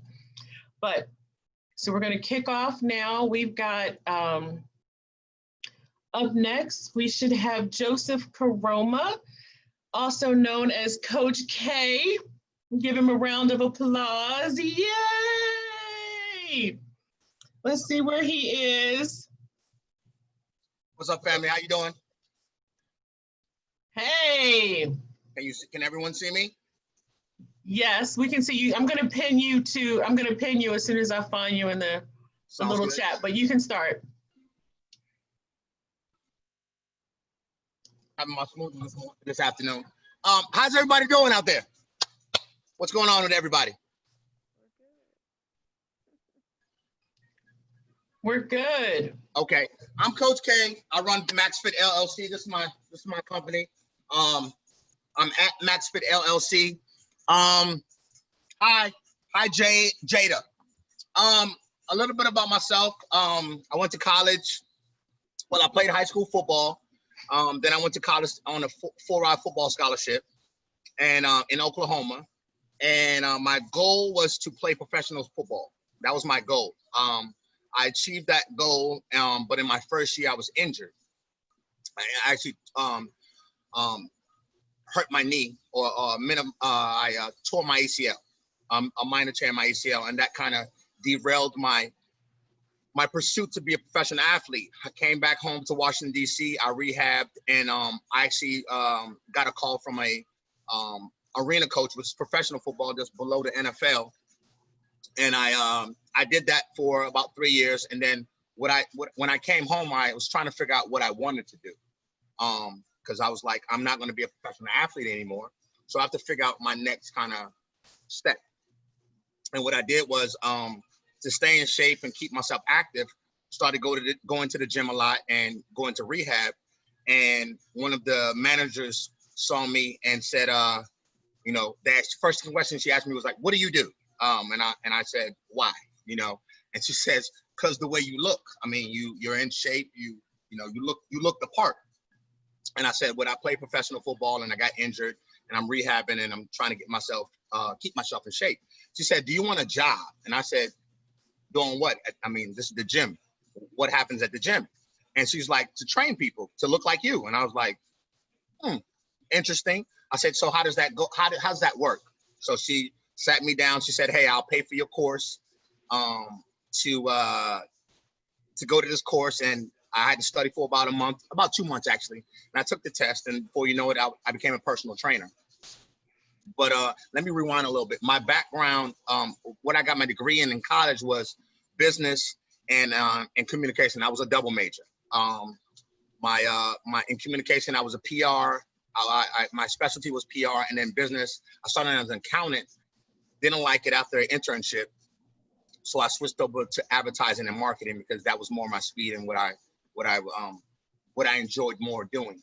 And then at the same time, I was obviously being an athlete and doing all that other stuff. So I get released from playing football. I rehab. I go back into playing football again. And then what I would do is 6 months out the year, I would play football. And 6 months out the year, I would train. And then I got to the point where I said, okay, you know what? I can walk away from this. I'm making a significant amount of money as a trainer. And football, I knew I wasn't going to get another opportunity to go into the NFL. So I walked away from the game in 2005. And I've been a professional personal trainer ever since 2003. I started Max Fit in 2004. Just a little bit about me. I mean, I can go on and on and on and on. I'm more acute. I like answering questions. So if you ask me questions, I kind of go into that. That's kind of how I move. So if there's any questions out there, or Renee, you can throw questions at me. I know you had said someone's going to ask me some questions, so I'm looking forward to those questions, and we can go from there. Yes, I do actually have a couple questions, and then I'll have Fanya ask you a few questions. Awesome. Somebody said they love your energy.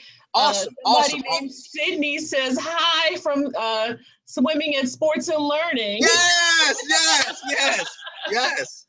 All right, so I want to go back to the importance of, we always hear about children that want to play professional sports. Yes. And I'm not going to say a lot of times, sometimes they don't focus on school because they think that being a professional athlete is going to be their end all be all. Yeah. Can you talk about how important it was for you to go to school and to major in something that was viable? Okay. So let me rewind, because when I was in high school, that was my thought process. Both my mom and dad are from Sierra Leone, West Africa, and they believe in education first. When you're an athlete and you're a really good athlete, they tend to push you more to the sports side and not so much school per se. So my parents were like in my butt about that. And every now and then I would slip up and they would kick me in my butt and say, "Hey, you have to go to school. You are going to school for education and not this playing around business." That's me impersonating my father and my mother in their dialect. So when I went to school, I had to stay on my studies because my goal was eventually, if I didn't make it to the NFL, or if anything had happened, what would be my backup plan? I was in the Army Reserve, so at that time I said, well, if everything goes bad, I could always go into the military and be an officer and go that route. But that wasn't my passion. That wasn't my love. My passion was to be a professional athlete. So I had to hit the books. I hit the books really, really hard. And I ended up graduating with, I think, a 3.6 GPA. And as an athlete, that's pretty high. Yeah, definitely. A lot of my friends would say, like, dude, let's go here. And I'm like, bro, let me hit these books first, and then I can get with you guys later. And I kind of rubbed off on some guys because, as you said, when you're an athlete, they push you for sports all day long. And education is not per se paramount. So that's really about you, you know? It's about you. It's about your community. It's about your family. It's about having a higher standard for yourself, and saying that I want this goal and I want to achieve this goal, and you got to go for that. They're always gonna try to make it simple and easy for you and have you take simple classes or classes that don't push you. What I did was I would take my harder classes in the off season, and then during season I would take the more chill classes because I didn't want to be like drawn in so many different directions. So labs and all those type of things I would do off season. And then when I was in season, I would do more like my relaxed courses. And that I had that happy balance. And you have to do that for yourself. I mean, you have advisors, you have counselors, you have coaches, but at the end of the day, you have to be a self-starter. You got to want to do it for yourself, you know, because especially with me, I was on a full ride scholarship. So they're paying for me to go to school.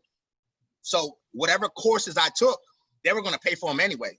So my thing was, if I'm waking up very early in the morning, 4:30 in the morning to be on a track at 5 and run, and then I got to go to school from 8 to 1 because practice is at 3. I got to fit all these things in my schedule. And what I fit in my schedule is on me. Mm-hmm. So I would take my courses, I would do what I need to do my homework, sometimes up in the wee hours of the night. But I got it done. And I guess I hope that answers your question. Okay, so I'm gonna read some questions out the chat box. Yes. Someone said, which college did you go to and why did you choose it? But it sounds like it chose you, but I'll let you answer. So I had a kind of a windy road when it came to college. As I told you before, I got caught up in, I'm an athlete, I look a certain way, I don't have to do certain things. And when it came to graduating, and this is a story. This is a exclusive story. So Coach K wasn't always the Coach K that I am right now. I used to I'll wait till the last minute to do that. I'll wait till the last minute to do that. And what I did was to graduate, obviously you have to take a certain amount of courses, certain amount of electives, but English course, I fudged on. And I remember this is 1995. We're getting ready to go to graduation rehearsal, and it's early in the morning, and I'm walking, you know, I'm feeling myself. I got my cap and gown, I'm walking, and then I just get a tap on my shoulder, and it's my English teacher, Professor Relton. I remember him to this day. I'm sorry, Professor Russell. Relton was my science professor. So he taps me on my shoulder. He's like, "Come here." He's like, "You owe me some work." And I said, "I mean, what do you mean? I mean, we graduate like tomorrow." He's like, "No, you owe me some work. And if you don't have that work in, you're not gonna graduate." And I'm like, "What?" So I like started to sweat. I'm looking around. I'm like, "Oh, I'm embarrassed." But he didn't say it loud enough to where people heard it. So I said, "Okay, as soon as I'm done here, I'm gonna come to you." So I go to his room. He starts writing down all these things that I have to fill out. I have to get done. And I walk out, and one of my teammates, James King, like he was my savior. He said, "Dude, what you gonna do?" He said, "Nah, I'll tell you what we're gonna do. We're gonna get this work done." So we go to my house and we sit down and we start banging out stuff. I'm writing papers. I'm writing, doing assignments that I was supposed to turn in that I didn't turn in. And before it's all said and done, we're up till about 2 in the morning. He leaves and goes home. And then and I work till about 4, but he's calling me like every 30 minutes, like, dude, you up, getting stuff done? Because we had to be on the campus at 6. So I finished everything up, put it all together. It's a manila folder about this thick. It's about this thick with the papers and all the stuff, vocabulary, you name it. I put everything in there just in case he didn't think I put it in there too. And I go in and I hand it to him first thing in the morning. So as soon as I hand it to him, I'm like, yes, I got it done. He does. He puts it on his desk and he's like, okay, you're good. And I turn around and walk. And when I turn around and walk, something said, I close his door and something said, turn around and look. I turn around and look. He does this. He does this. Here's the folder. He does this.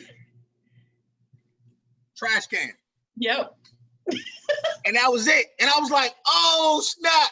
But I did the work. I got it done. I didn't embarrass my family. I was able to walk across that stage. And at the end of the day, that's what it was all about for me in walking across that stage. So what I ended up doing is I went to junior college for a year because I wanted to get my grades up. And in that time, I played football at junior college. I was going to go to WVU because that's the first school that I got into. But they said, we have a junior college, which is not too far away from the college. So I went there for a semester, and then I got recruited from that school to Oklahoma. I went to Northwestern Oklahoma State and got my full ride scholarship there, and did what I had to do there, handled my business there. My mom got sick, and I ended up coming back to DC, and I tried to go to University of Maryland. It didn't work out. So I went to George Mason and I enrolled in George Mason and I finished my degree and I walked away as a graduate from George Mason University. So it was a windy road, but at the end of the day, it was all about getting my degree because I promised my mom that I would get my degree before I did anything else. Before I went for football, before I went anywhere or try to do anything else, I said, Mom, I will guarantee you this degree. And I was a double major, so it was cool. And I handed her my degree, and I said, "Okay, it's time to go chase my dream of playing professional football." So that's kind of awesome. Good story. It made me think of sometimes our path to getting our education is not a straight path, like Coach K said. Yes. A lot of students get scholarships for athletics. To go to a junior college for 2 years. Yes. And the benefit of that is, one, it's cheaper, yes. But if you get a full ride, I always advise that you take that full ride yes. because it's less money that your parents have to pay and that you have to pay. Yes. And oftentimes, if a junior college has given you a full scholarship, they will then help you find a 4-year college to finish at that will also give you a full ride. So that's a great takeaway. All right, we got a bunch of questions, so let's speed up. Okay. We got about 15 minutes left. Okay. Have you ever trained anybody in the NFL? Yes, I have. I've trained a couple of athletes in the NFL. A couple of Redskins. Cleveland. They're not playing right now, but I trained a guy, and I actually got him a contract on the Cleveland Browns. I also trained a guy that went out to Green Bay Packers. So I've trained a couple guys in the NFL. I played in the league in 2003, so I'm a little dated. Those guys have all retired now. They're out of the league, so you wouldn't know any of them. But yeah, I have trained several guys that have made it to the NFL. I've trained pro boxers, different college athletes. I've trained. So yeah, I've done. Okay. So this is a great question. How did you pivot as a trainer during COVID as you sit there in your garage? So as an entrepreneur and as a businessman, and let's be honest, entrepreneur to me is another name for a person that has a goal, they see how to get it, and they make it happen. And sometimes what you're doing right there might not be it. So you have to kind of pivot, as Ms. Renee just said. And what I did was I used to lease space in Tillingtown in Washington, D.C. And then I had several clients that would say, hey, train me at my house or train me at my where I live, and they would give me key fobs. So I had several accesses to different places that I could train. But when COVID dropped, everything shut down. So it took about a couple of weeks, and I just like trying to figure out what I was gonna do. And what I ended up doing was I gutted out my garage. I gotta let you guys see a little bit. I gutted out my garage, and I put flooring down, and got some things here, and I created my own gym space. And it's certainly well. There's a lot of gyms that are not open or at 50% capacity. And there's some gyms that are not even opening because they're closed, like they're out of business because they couldn't maintain over this time. So what I did was I took it upon myself and said, okay, I'm gonna invest into myself, I'm gonna invest into my business, and I bought the necessary things that I needed, and I have a couple other things on the way, but that's pretty much the route I went. I created my own gym. I created my own studio. And as you can see, that's kind of my board over there. Come on. Yeah, you good. Come on through. Got a guy doing some work. That's my schedule, and that's kind of some of the things that I talk to my clients about. But I created my own thing, and it's going. It's amazing. It's awesome. Very clean. I get to do what I want to do, how I want to do it. I have to provide face masks and hand sanitizer, and obviously social distancing even in this space. I had the health department come by, and they checked everything out and gave me 2 thumbs up. So that's what I did. I created my own studio due to COVID. And moving forward, I don't see myself leaving out of the space. Like, this is my space. This is where I'm going to train my clients. So I either train people in this space or I train them on Zoom. So I have a couple clients that log in or FaceTime, and I train them on FaceTime or I train them on Zoom, and it's awesome. It's actually, I love it. I love this part of my life right now. It's really amazing right now. So. Awesome. All right, couple questions here. Have you trained anyone from different ages, like kids through teens? Yes. So I did when I knew I had to talk on this, I start looking at my clientele and how young and how old. My youngest client that I ever had was 8 years old. And actually my oldest client is actually 88, I was 87, getting ready to turn 88. So it's a big, like, the spectrum is very wide. And everyone needs something different. With my younger athletes, sometimes it was about coordination, sometimes it was about overall strength. A lot of it is about sports. So I do a lot of sports drills and things like that, help them to get quicker and faster. And then my older clients, it's about strength, because as you get older, you lose strength, right? And your bones get more brittle. So their whole thing was, I want a certain quality of life. And I know that you can help me achieve that quality of life. So I want to train with you because I hear great things about you. Okay. Here's, I'm going to run through these questions really quick, because you've got about 20 questions here. And we got to answer in about 10 minutes. So we need some 2-second answers. All right. Okay. Is it ever frustrating to train other people? Is it ever frustrating to train other people? Yes and no. Some clients, they buy into your system.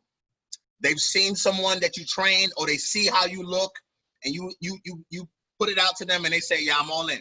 Then you have those clients that, I call it the Burger King method. They want it Burger King their way. You know, they want to have it their way. They think they can come in and tell you how to do your job.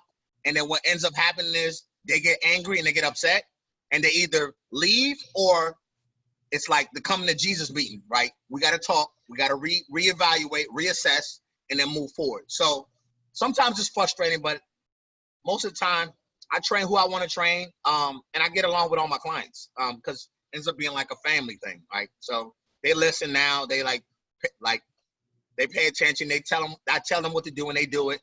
So yeah, it's usually in the beginning that I have problems with clients, because they're trying to, or they train with another trainer and they got used to that trainer, and I'm like, no, I'm not that trainer. I'm someone else. So yeah. All right. What's something that really inspired you to keep doing sports? It, when you say sports, when I played, or just what are you saying? Gabrielle asked this question. Gabrielle, do you want to unmute your mic? I guess I was like kind of saying like what inspired you to kind of like keep doing like football, like if you thought like you You speak a little louder, Gabrielle. I was Yes. saying what like inspired you to keep doing football or like any sport you do.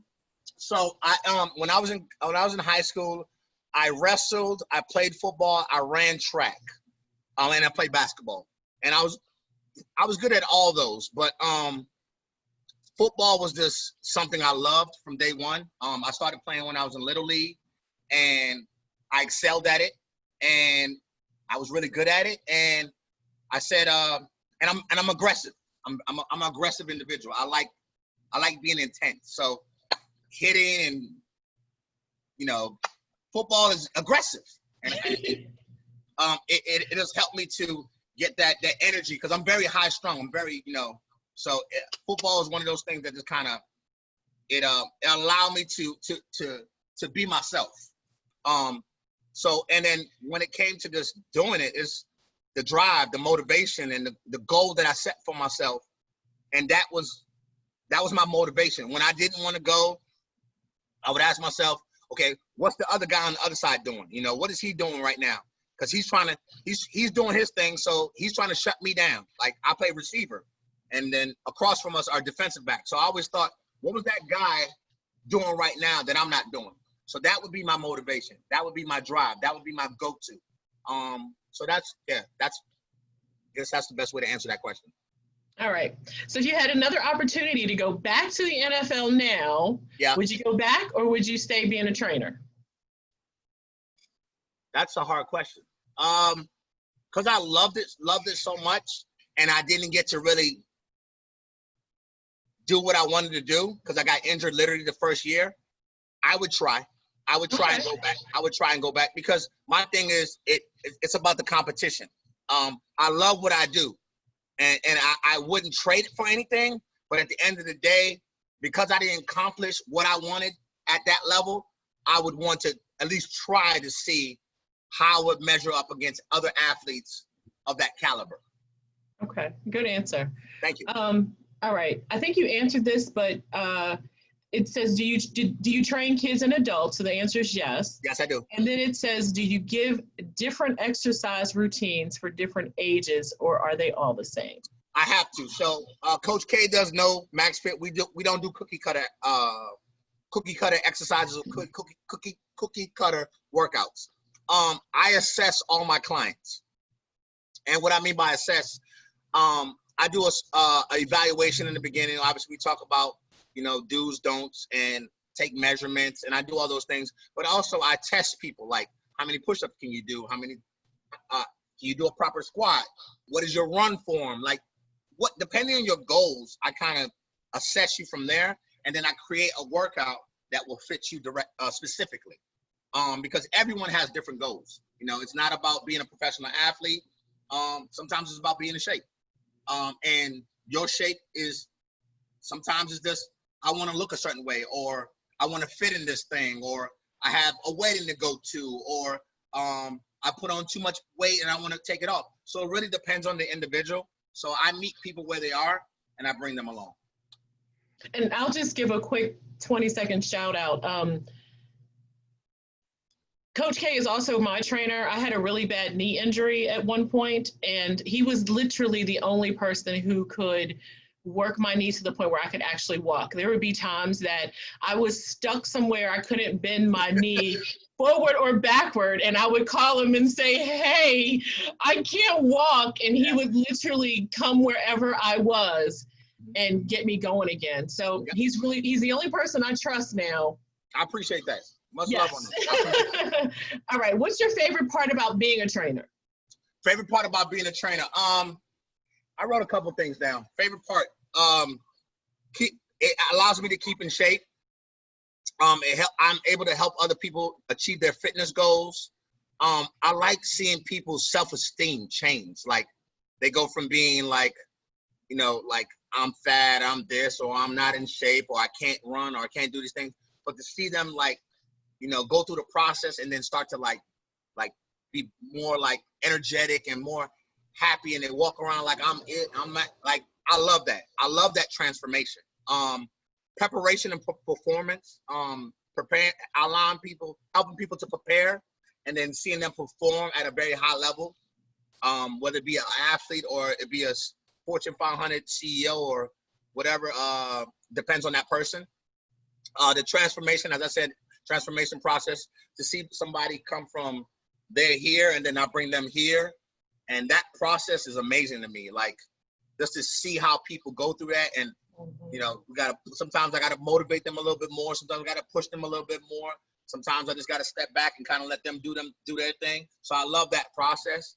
And then the diversity of my clientele. Like I said, I train from 8 to 88. So, and all walks of life from all different backgrounds, are my clientele. So that's what I love the most. Okay.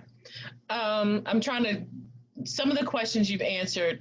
So someone said they love your energy. Where do you get that from? And then what also is your inspiration? So you can answer those two together. So energy, I work out. I work out like all the time. I mean, with my clientele, I work about anywhere from 12 to 13 hours, Monday, Wednesday, and Friday. Tuesday, Thursdays, I'm off, but I still come in the gym and I stretch, I do my bike. This is kind of my sanctuary. This is like, I get to kind of just be within my own self coming into the gym. Apart from being in the house or being out in the street, I come in here and I get to just kind of like get to punch my punching bag when I feel angry. Because, you know, sometimes Coach K gets angry and you got to punch something sometimes. So, you know, I get to punch that. So that's where my energy comes from. Also, the way I eat very healthy. And I actually just converted over maybe about 2 or 3 weeks ago to trying out veganism. I wanted to see what it's all about, because I can't talk about something candidly if I haven't tried it. So I tried being a vegetarian for about 4 weeks. It went well. I enjoyed it. And now I'm trying veganism, and I'm gonna see how that goes, because I want to be able to understand and be able to also help someone through a process, right? Because sometimes that might be a way for them to get in shape or to take them to that next level. So I always try things on myself, and then I'm able to talk about it candidly. Okay, I'm going to combine a couple questions here. We have about 2 minutes left. No problem. Dr. Roz, has Jasmine joined us yet? I just text with her. I'm waiting to see. It's so many people in here. I'm trying to scroll through to see if she's on. Okay. All right. Let us know when she joins us. All right. So here's the question. Someone asked, what sports do you train for? But then there were questions about if you play volleyball or basketball or run track. What would you recommend in terms of training for those athletes? So let's answer that first. Okay, so I can kind of combine that all in one. So I am a certified conditioning specialist and a personal trainer. So you have CPT and you have conditioning coach. A conditioning coach is pretty much a personal trainer for athletes. That's the best way. So you help them perform better, right? Bigger, stronger, faster. And then when it comes to the PT side, it's about losing weight, gaining muscle, that type. And then I'm kind of in the middle because I have some rehab background, so I kind of help people with, if they're broken, I help them get fixed, and then I strengthen them up. So what I recommend from the standpoint of being an athlete, it's called sport-specific training. So I would be more specific with an athlete depending on what their sport is. Now, everybody wants to be bigger, stronger, faster. And when you're bigger, stronger, faster, that kind of goes, you can pretty much perform in any one of those realms, right?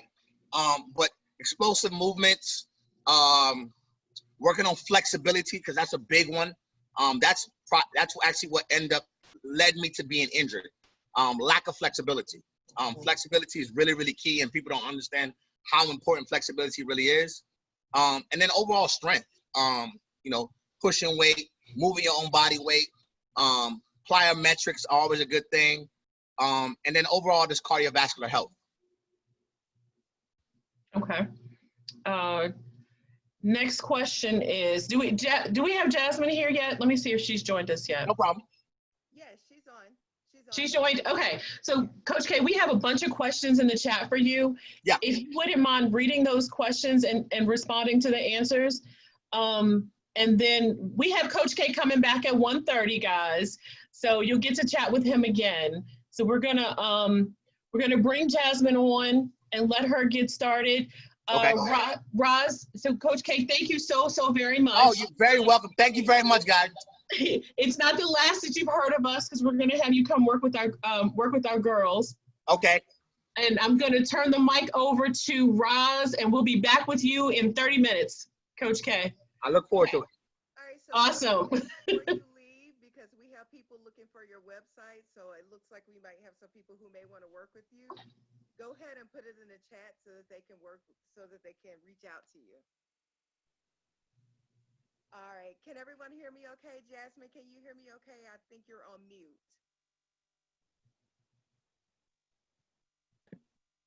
You're really low on my end, Roz.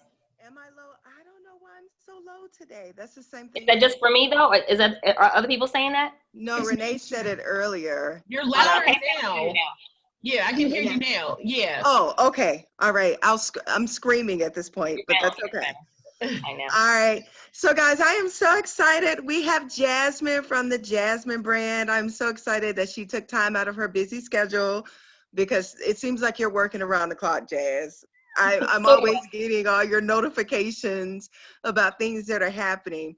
So we'll let you talk a little bit about yourself. Tell everyone who you are. And then we have one of our participants, Ariana Wright, who has questions prepared for you. And Okay. So guest, if you have questions, you can drop them in the chat. All right. The floor okay. is So, yours. go ahead. I'm sorry. The floor is yours. Oh, so I just briefly will tell everyone who I am. My name is Jasmine Brand. I run an entertainment website called thejasminebrand.com. I co-own it with my business partner, Meyer Fattle. And we basically cover the latest in celebrity news, music, fashion, gossip, a little bit of everything. I've had this site almost like 9 years maybe. And we have a staff of around 10 to 15 people. And I lived in LA for a while. Lived in DC for a while, and I'm in LA now. I've been in LA about 6 or 7 years. So that's basically the gist of who I am.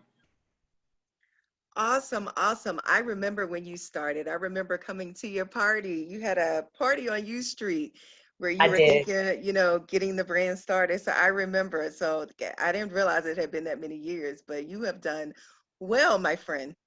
Well, thank you. We're trying. You're welcome. So Ariana, do you have your first question ready? I saw that she was muted. She may need to unmute herself. Am I supposed to see Ariana too, or I'm just supposed to see myself? Yep, seeing yourself is fine. Okay. I think we have you pinned. Okay, gotcha. Start off by saying you are really pretty and I love your hair. Oh, thank you. Thank you so much. All right. How did you get started in entertainment journalism? I got started sort of on accident. When I was younger, when I was in like middle school, high school, I wanted to be a newscaster, and I wanted to do like TV and news and that sort of thing. So I went to college. I went to Morgan State University, and I found out how much like broadcast journalism, people that did the news, I found out how much they made, and they didn't really make enough for me. So I was like, oh, okay, I won't do that. I'll just go into public relations. So that was my concentration in college. I got a degree in communication. So I went into PR, and then I was like a marketing director, communications director. I worked in public relations. And then for fun, I started the site to like cover celebrity news and that sort of thing. So it kind of started as a hobby. It had nothing to really do with like my college degree per se, because I kind of sidetracked and did something different in terms of what I thought I was going to do for my career. So it kind of started as a hobby, as an accident. Second question, what degree does one have to be a journalist? To be a journalist, Probably a journalism degree, a communications degree, English literature. You know, there is no formula really per se in terms of journalism. I feel like you need to know how to write, so you need to have that sort of background. But I wouldn't be surprised if I saw someone that had an education background or a marketing background, and they chose a career path in journalism. So you just need to know how to write, but you can kind of be flexible with your degree. But journalism is always a safe bet in terms of if you want to stick to that. Right. Are you ever afraid that someone will get upset with you for reporting their business? It's such a funny question. And it's a valid one. Am I ever scared? You know, okay, so when I first started, right now I don't really write as much for the site. We have a staff, a small team of writers that write all the stories. So I'm not really aware a lot of times of the kind of the stories that go out. But when I first started the site, it was just me writing everything. And I would get nervous, but I kind of felt like why it didn't make me as nervous is because when we write our stories, or when I would write the stories, I would try to remain objective and neutral and not insert my opinion. So I would just try to report the facts. So it's not like I'm giving my opinion about their business. It's more so I'm reporting on what's going on and what's everyone talking about. So, but people still get mad. Celebrities still get mad. But I'm kind of used to it now. But I've run into people and they'll say things and stuff like that. But it just kind of comes along with the territory. But I think if we were messier, I probably would be more nervous.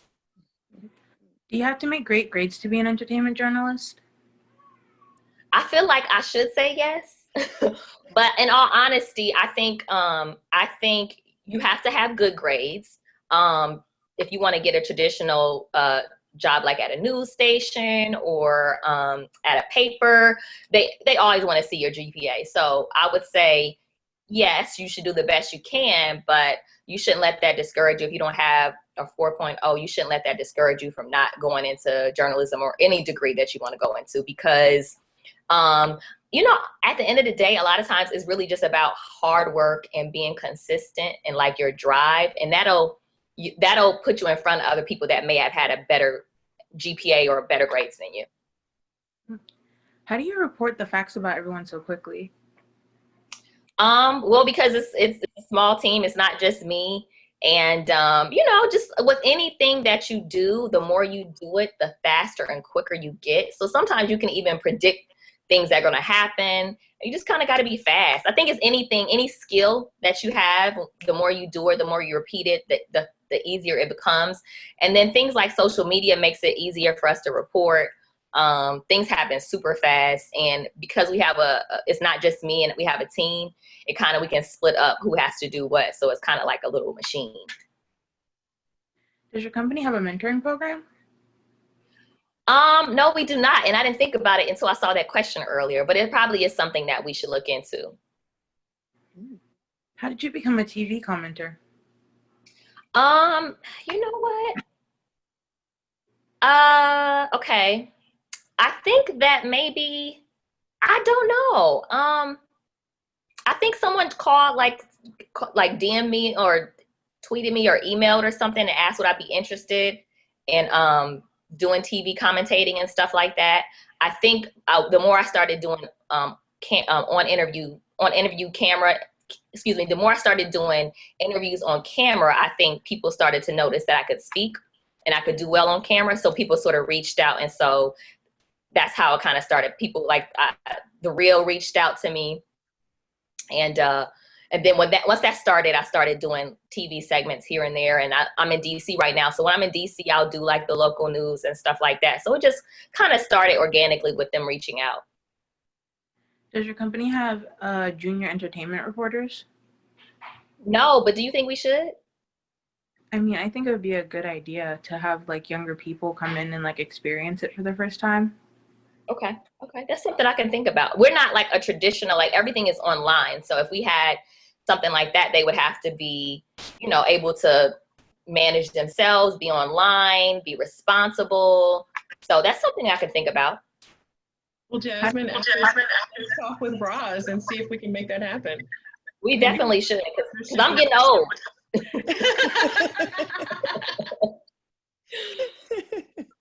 How did you successfully launch and build your brand? There is no, I don't have the answer because I don't feel like I am or we are where we should be. So I wouldn't really, not that I'm not successful, but I'm not like where I want to be. So it's kind of hard to answer that question. But I will say is really in terms of like the achievements that we've made thus far have really just been about time and consistency, working hard, working when other people aren't working with people when no one's watching. Just really about being consistent, being driven, being reliable, being a woman of my word, like just those core fundamental like characteristic traits. You just really got to work hard. And I think that's kind of helped us to achieve what we have achieved thus far. And all of it is God, honestly. Like I'm a spiritual person. I believe in God. And so that with the combination of me working my behind off is kind of helped where we've been able to go thus far. Did your HBCU experience help you gain the success that you have now? Yes, I think so. High school, I was like at a predominantly white high school. So I had never been around so many Black people. I had Black friends and stuff like that in high school, but it wasn't like all Black. I hadn't had that many Black teachers. And I felt like going to a HBCU really expanded my mind as to what the opportunities were in terms of like being a Black student and having Black professors. And my friend was studying to be a Black engineer. And I just had these peers that were just as driven as me. I had never experienced that. And the creativity level was unbelievable. It was just, I really feel like it helped shape who I am in terms of like the things that matter to me, the things that are important. The social justice issues that people talk about now, we've been talking about them since I was in college. It wasn't even trendy. So it just really opened my horizon to what I could do because I seen my peers in doing it. And I saw like successful professors that were Black. So I really credit it to like shaping me as a young adult. And like in terms of my work ethic and stuff like that, I really feel like it was super inspiring. And that's the last question on my. Okay. I saw questions pop up, but I didn't get a chance. I couldn't focus. I'll read them for you, Jazz. No worry. Thank you, Ariana, for being our. Thank you, Ariana. Participant today. Jazz, so we have some comments here. They really love your hair. Oh, thank you. Can I tell a quick story about my hair? Yes. Okay. So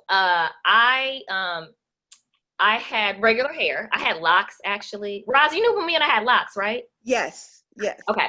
So I had locks, and then when I was in college, and then I cut my hair off, and I had like a short little natural, and I would go on the red carpets to like cover events and stuff like that for the site, and I wanted to do something that would help me stand out because you're on the carpet, and it's like sometimes 30, 40, 50 outlets or whatever. So I wanted to do something that would help me stand out on the carpet.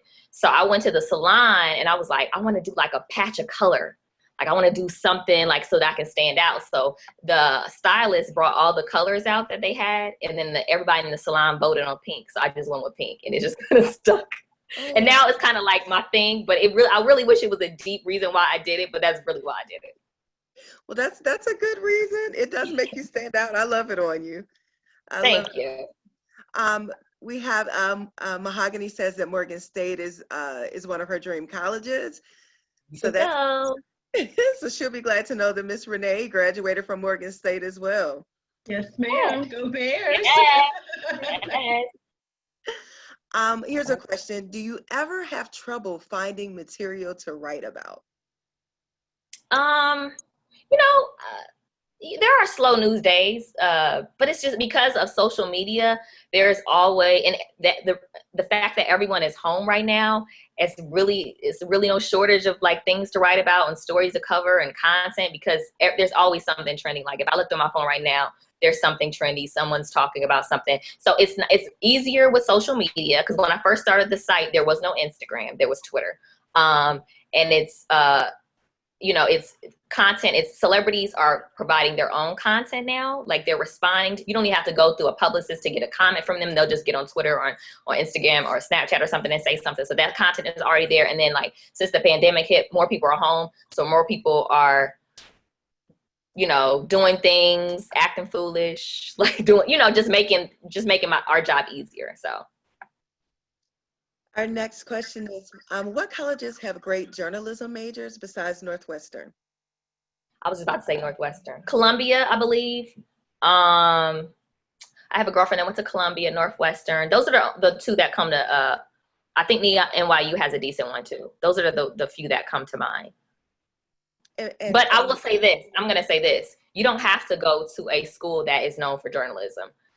You can go to, you know, a college that you think is good, and you can pave your own way. You don't have to do things traditionally. Like, oh, I want to go to Northwestern because they have a great journalism program, which that's good. That's a good idea. But it's really about what you do on your own, what you create on your own, getting internships, showing the work. I mean, obviously saying you went to Northwestern is probably going to get you in the door if you want to write for the New York Times or something like that. But if you want to write for the New York Times or the Jasmine brand or Essence or BuzzFeed or something like that, they're going to ask to see your writing. What did you produce yourself? Like, oh, that's cool you went there, but they want to know what you can do on your own.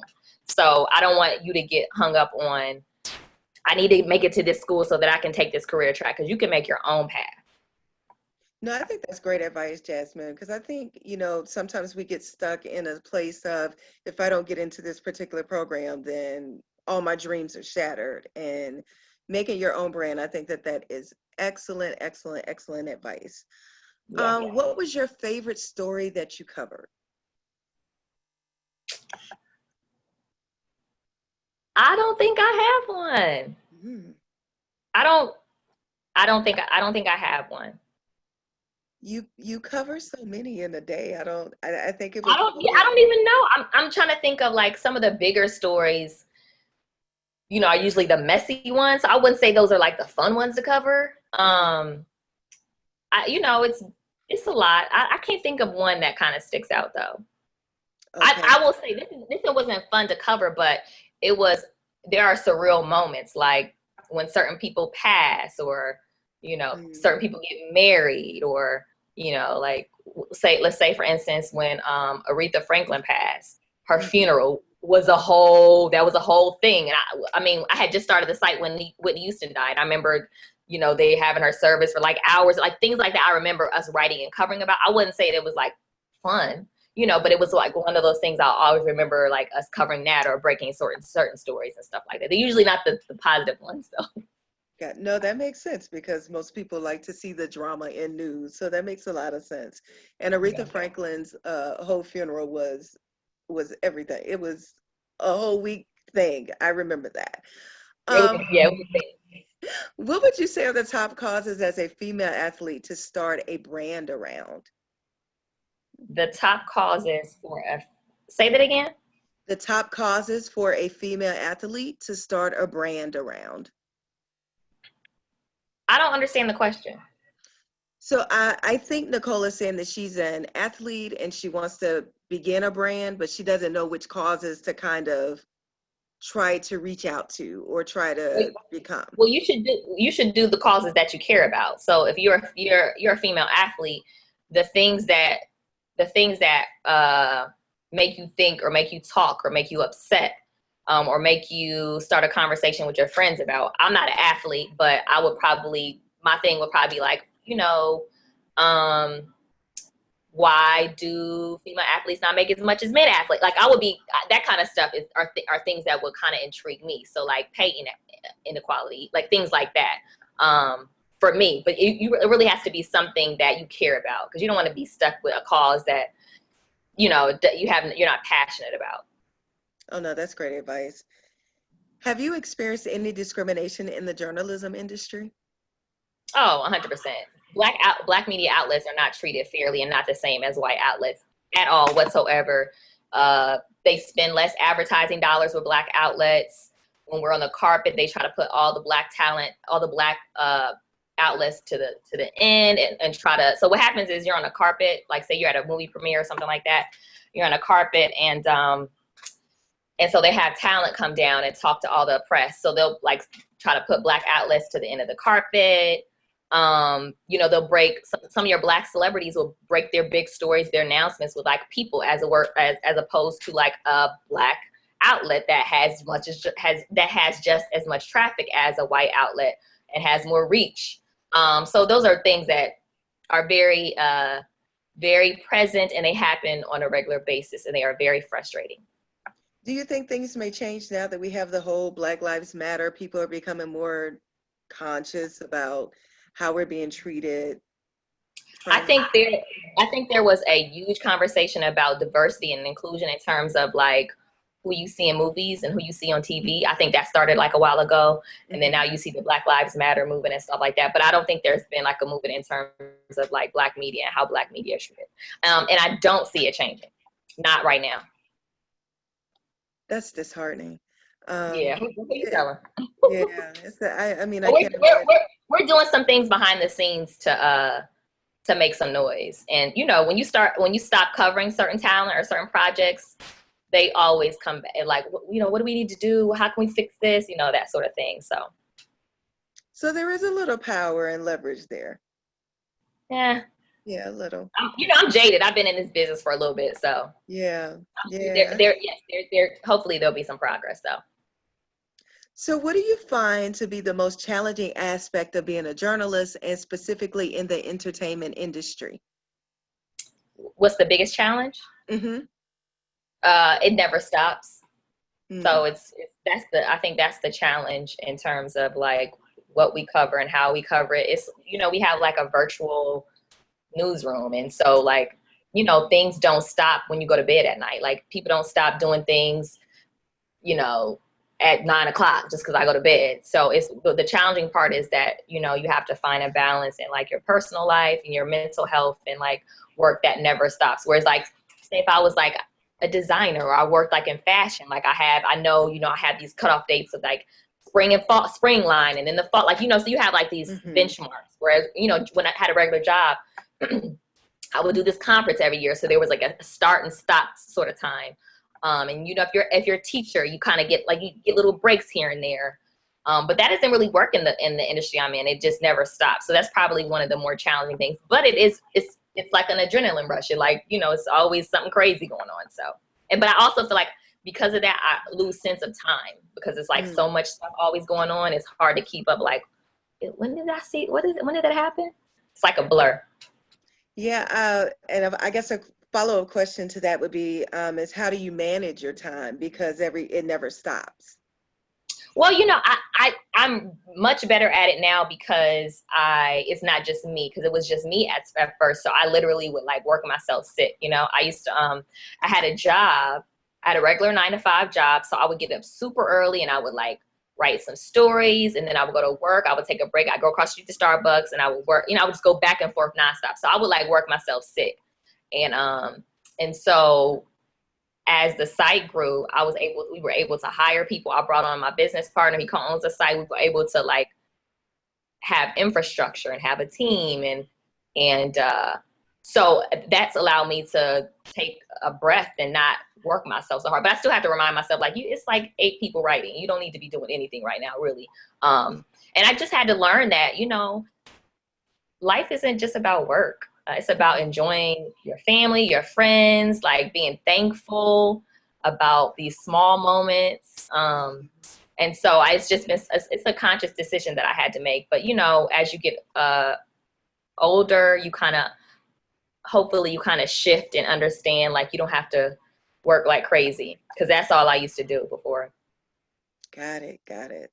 I was wondering when you guys sleep, because you're right, the news cycle never stops. We have a couple of more questions. Early. I'm a grandma, but go ahead. What is your type of story that you would want to cover? You know, I like feel good stories. I like covering stories about like social injustice. I like bringing light to certain situations that people weren't aware of. Things that kind of make a difference. Those kind of stories are really cool to cover. I'm pretty flexible but things that can kind of make a difference. Because, you know, when you're covering like news just in general, like a lot of stories, they don't make that. They're more of an entertainment, like information, but they don't make a difference. But I like writing stories that kind of make you question things and like things you didn't know before, and then cause you to like do something about them. Mm-hmm. Those are kind of stuff I like for us to cover. There's another question here asking, what was your first story? Oh gosh, I don't know. Can you see me? Yeah. Mm-hmm. Okay. I froze up. I don't know my first story. I would have to, I have no idea. I have no idea. You've written so many. Yeah, I have no idea. Over the years. There was another question about what made you think of the colors of your hair. So you did tell that story that you guys just kind of voted on. They voted in the salon. It's not deep. I wish it was, but it was. And people think it's because I'm an AKA. I'm like, no, this is what they voted on. So. Well, I'll be honest. I thought that's why I was like, oh, that's a tribute to AKA. And when you first did it, but no. You know, a lot of people don't even know I'm an AKA. So, but once they find out, they're like, "Oh, that's where the hair's from." I'm like, "No, this is just." I wish I went with a different color, to be honest. Oh, really? What color would you have chosen? I think I would have did like teal. Ah, I can see that. Yeah, right. And the thing is, it's like, you know, something like maybe darker, a little bit more subtle. Gotcha. Mm-hmm. Got you. Just trying to make sure I'm not missing I have a question. Oh, I have a go question ahead. while you're looking. Mm-hmm. So Des, can you talk a little bit about the importance of English and speaking and writing skills if a student is interested in being a journalist? Yeah, so there is nothing more important. If you want to work in journalism, there is nothing more important than knowing how to write. If you can't speak, and maybe you don't want to do broadcast journalism, that's fine. But if you can write, you can do different things in journalism. So like you can write at a paper, you can write for TV, you could be a speech writer, you can write episodes for a television show. So like the journalism isn't just in terms of like writing like for a traditional like media outlet, but it's super important that you practice writing all the time. And it doesn't have to be anything deep. If you keep a journal, if you recap your experience of of this pandemic, if you can recap, last season of Insecure, like if you can just keep that skill set going, it really will elevate you and put you ahead of the curve of other people. Also, it's important to read. Like you have to read just as much as you write, just because you want to be well versed and just know, if you just know a little bit about everything, that's all you really need in terms of like being able to keep a conversation going when you're in these different situations and that you may be in because of journalism. So writing is super important, that you're always practice writing. I would even, if I had to do it over, I would have taken more writing courses. I would have had professors and teachers critique my writing more. I would have did way more because I just think it puts you ahead of the curve.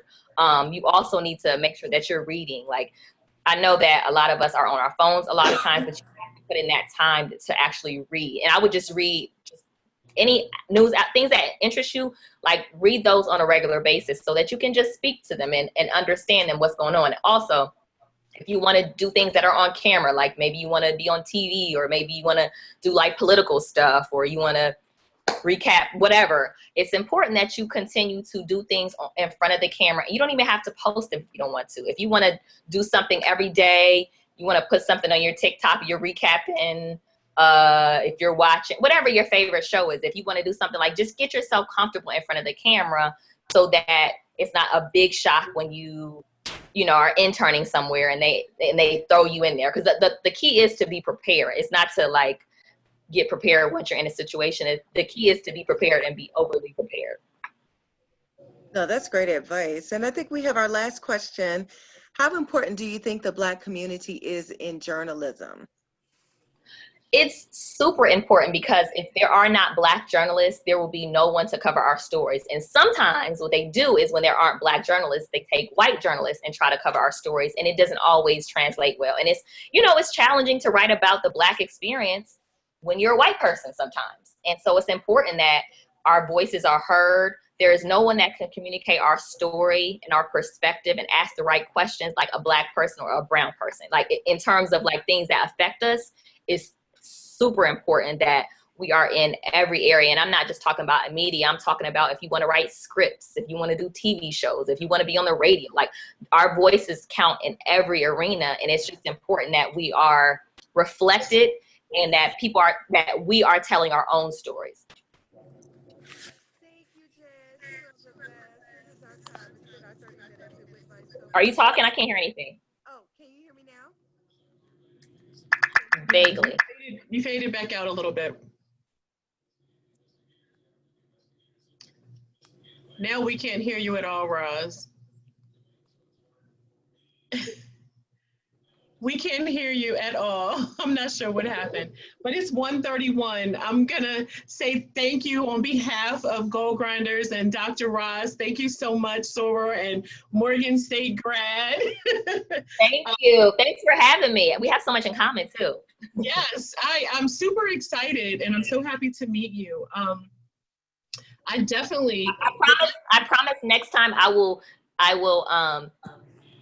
have makeup on because I look crazy right now. I'm just You're looking beautiful. at myself like, you don't need makeup. No, you don't need makeup. But I definitely would like to talk to you about maybe a partnership between Goal Grinders and the Jasmine brand to bring in some young journalists to maybe intern or learn some more about journalism. Okay, I'm with it. All right, awesome sauce. Thank you so much. Thank you. Bye, ladies.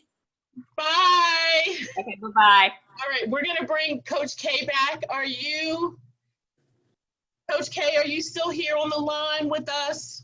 I'm here. I have to apologize real quick because I went to start to answer the questions and my computer froze, so I had to log out and log back in. So when I logged back in, I didn't see any of the questions. So let's do this. Why don't everyone follow me at MaxFit LLC? I don't know if you could type that somewhere at MaxFit LLC. I got it. And whatever questions you need answered, just send them to me and I'll answer them that way because I feel really bad that I froze up and I was like, oh man, I went in and yeah. So please follow me at MaxFit, right? And then send me any questions and I'll answer them. Got it. Okay, perfect. So do you have a whole 30-minute thing for us to do, or do you have time to? So I was gonna do if you had any other questions that you wanted to ask me, and then I was gonna go into like a light, kind of just moving around because everybody's been sitting. I was gonna kind of get you guys just to move around a little bit. Okay, so let's go. I'm gonna scroll back and find a couple of the questions. Okay. And we'll try to do that here. Okay, cool. So here we go. What was it like to train professional athletes? Well, as a former professional athlete,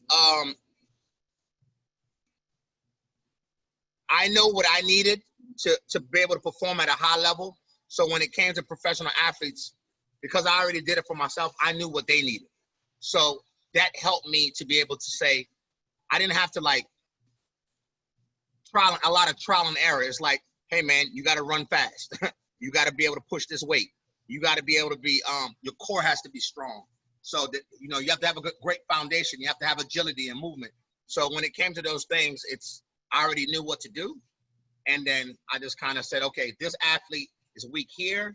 I need to make sure he's strong there. He's strong here. I need to make sure that I keep him strong there. And that's kind of the happy medium that you want to find. You want to find where a person's weak, whether it be an athlete or just a regular person, and make sure you make that better. But at the same time, their strengths, you want to keep that up. Okay. Someone asked, when do you recommend to work out? Like in terms of, I'm assuming this is for children. Like, yeah. What's the best age that you can start children to work out? Honestly, working out, like I said, I've trained people from 8 all the way up. And my son, he comes in, he's 6 years old. He trains with me. But what I do want people to understand is working out is about form and technique, right? So you want to make sure that if you are working out, that your form and technique, that you're doing it the right way. Because even though you're working out, what you can end up doing is hurting yourself if you're doing something wrong. And if you do that wrong thing too much, it puts too much stress on the body and you can end up injuring yourself. So it's not about per se how old or how young. it's make sure that they're guided. You want guidance, whether it be a trainer or you read about it and you do it and you figure it out, and then you help your child. You really want to understand, do it together so you can bounce things off each other. So that's kind of my philosophy in working out. I don't put an age on working out. As long as there's guidance. Now, I will say when it comes to lifting weights, wait till you're a little bit older. But just like doing push-ups, pull-ups, jumping around, that's sit-ups, crunches, that's working out to me. And moving your body's working out. So when you what age do you recommend to start lifting weights? So lifting weights, I usually recommend 8th grade, 9th grade, because you want to give your body some time to develop. Your joints, you got to understand, your body's developing. So as you're developing, your joints, your ligaments, and your bones are all doing this, right? So when you're doing this, you don't want to put a lot of force when you're doing this, because things can happen, right? So we don't. We want to let your body develop somewhat before you start putting force, because resistance, even it's weights, so it's resistance, and you're putting resistance on your skeletal muscle. So you don't want that skeletal muscle to start doing things funny. Make sense? Yes. Great answer. Okay. Someone asked, I guess they didn't hear you, where are your parents from again? I'm originally from Sierra Leone, West Africa. Sierra Leone, West Africa. Someone asked you, do you love Black Lives Matter? Do I love Black Lives Matter? As a African in America, I'm considered Black. So I love being Black, and I love, my life always matters. And my community and people in my community matter. The thing is, we have to make sure that we have to take that on ourselves, right? We have to put onus on our life. We have to tell ourselves that we're great, that we're amazing, we can do all things. And when you do that enough, and you're able to contribute to the greater goal, people will say, oh, wow, I never knew. I never did this. I never knew that. So my thing is, it starts with you. It starts with you. It starts with your community. It starts with your friends. You have to look at yourself a certain way. You have to carry yourself a certain way. And don't let anyone like belittle you or bring you down. You're great. You're kings. You're queens. Like, that's what this is all about. It's all about self-esteem. It's about how you carry yourself. Some people might call it arrogance. Some people might call it being conceited, egotistical, whatever. I walk around like I'm it all the time. And you should walk around like you're it all the time, period. All right, somebody asked, so earlier, right before we got off, you were talking about that you kind of work out a lot during the day. Yeah. And someone asked, how does your body recover after so much exercise? So my biggest thing with recovery is intake of food, certain supplements that I take. I'm big on Epsom salt baths, and then rest, like getting sleep. Because that's the number one remedy to healing your body, is rest. Like literally closing your eyes, not moving, putting the phone down, and going to sleep. So whatever allows you or helps you go to sleep. I like taking baths because that brings me down.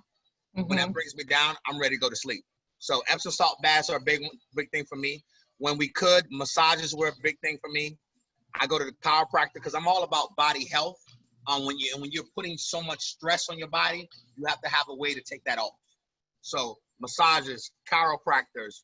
I'm a big component of foam rolling, because that's like a deep tissue, or what I call the poor man's massage. I do that almost every day, whether it's my back, my neck, whatever. So those are things that I would recommend. Okay. And just if anyone here decides to work out with him after your workout, he is amazing at stretching you and massaging parts that like hurt really, really bad because he's worked you so much. So you actually leave out feeling really energized and really great. Most definitely.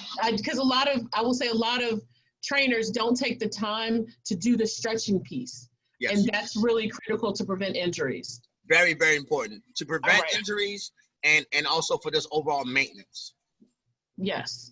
All right. Somebody asked, what do you do in your free time? What I do in my free time? Oh man, a couple things. So, I am all about wealth building and staying ahead of the curve. So I'm big in investing. So I have some real estate that I invest in. I invest in obviously the stock market. I invest in cryptocurrency. I'm a member of Omega Psi Phi Fraternity Incorporated, Q Dogs. So I do things with them. I hang out with my family, my kids. I do going to the pool, going to the parks. Going on vacation. Well, going on vacation. Yes, family vacations, or just taking a vacation. Because sometimes you just need to unplug. Just unplug. Thank you, Renee. All right. Someone asked, where are you located? He's here in Maryland, in Hyattsville, but he will train you virtually if you're interested. I am. Yep. I think I can answer this one. You train all athletes of all sports, correct? All sports. Okay. And like I said, when it comes to all sports, it's all about sports specific, right? But so the foundation of all sports is being bigger, stronger, faster, more flexible, right? So if this is your foundation, now as an athlete, if you're a soccer player, I can create certain drills for that. If you're a volleyball player, I can create certain things for that. I've trained equestrianists, people that ride horses, and it's about their core and their low back, because they're always on the horse and they're in this position, their shoulders, like making sure they're flexible. So it really depends on the athlete, but there's that foundation, and then I build on top of that foundation, depending on what your sport is. All right, one last question, and I'm gonna let you get into our activity for the day. Okay. Last question is, what type of diet do you recommend to stay in shape? Okay. If I was to, diet. Let me go into that one. Diet is pretty much what you eat. That's considered your diet. So if you eat burgers and fries all day, every day, that's your diet. That's just what it is, right? Now, when it comes to being in shape, you want to minimize the fat that comes into your body. Also, sometimes the carbohydrates or the sugars that come in, because carbs is considered sugar, that come into your body. So you want to minimize carbohydrates, sugar, natural or unnatural. You want to minimize fat, a lot of fat, trans fats, heavy fats coming into your body. You want to drink more water. You want to eat healthy fats like avocado, because that helps combat bad fats. Virgin olive oil, safflower oils. So I'm a big component of taking a plate. If this is my plate, right? This is my plate, and I have it like this. So half of it is always vegetables. So I take my hand, half of it is always vegetables, right? And then this other half, I break it into two halves. Carbs, protein, right? So if I was to say, this is my plate, half of it would be all vegetables, and preferably leafy green vegetables, because that gives you the most bang for your buck. Kale, spinach, broccoli, broccolini. You want to go arugula, salads. You want to go with a lot of greens, because that gives you all your A's, B's, D's, all your vitamins, all your minerals, and so on and so forth, right? And then the other side would be carbs, potatoes, rice, and all that other stuff. And then this little quadrant right here would be lean meats, fish, chicken, turkey. That's kind of how I eat. Now that I'm not eating any meat, I've taken all the meat out, and I'm doing a lot of vegetables and some carbs, and then I'm finding my protein in other things like beans and other sources of protein, plant-based, pea protein. I even tried the other day Beyond Burger meat, and I made meatballs out of that and meat patties, so I can put in with my food. So that's kind of what I would recommend as a proper diet. Drinking a lot of water, guys. Water is very, very important. Minimize the sugar, the soda pops, and the juices. And if you do need something sweet, take some juice and cut it with water, or whatever you drink, cut it with water. Half water, half whatever it is. That's kind of a good way to kind of cut back on sugar. Salt, 2 white devils. Stay away from the 2 white devils. Salt and sugar. Salt, not so good. Helps hypertension, makes you bloated, retain water. Sugar, very, very bad for you. Sugar turns into glucose. Glucose turns into fat if it's not broken down or burnt off. Did I answer that? Well, yep, I'm gonna turn it over to you. Okay. And we're gonna stretch out a little bit. Yes. So I just want to do a quick stretch with you guys. But what we're gonna do is I want everybody to stand up.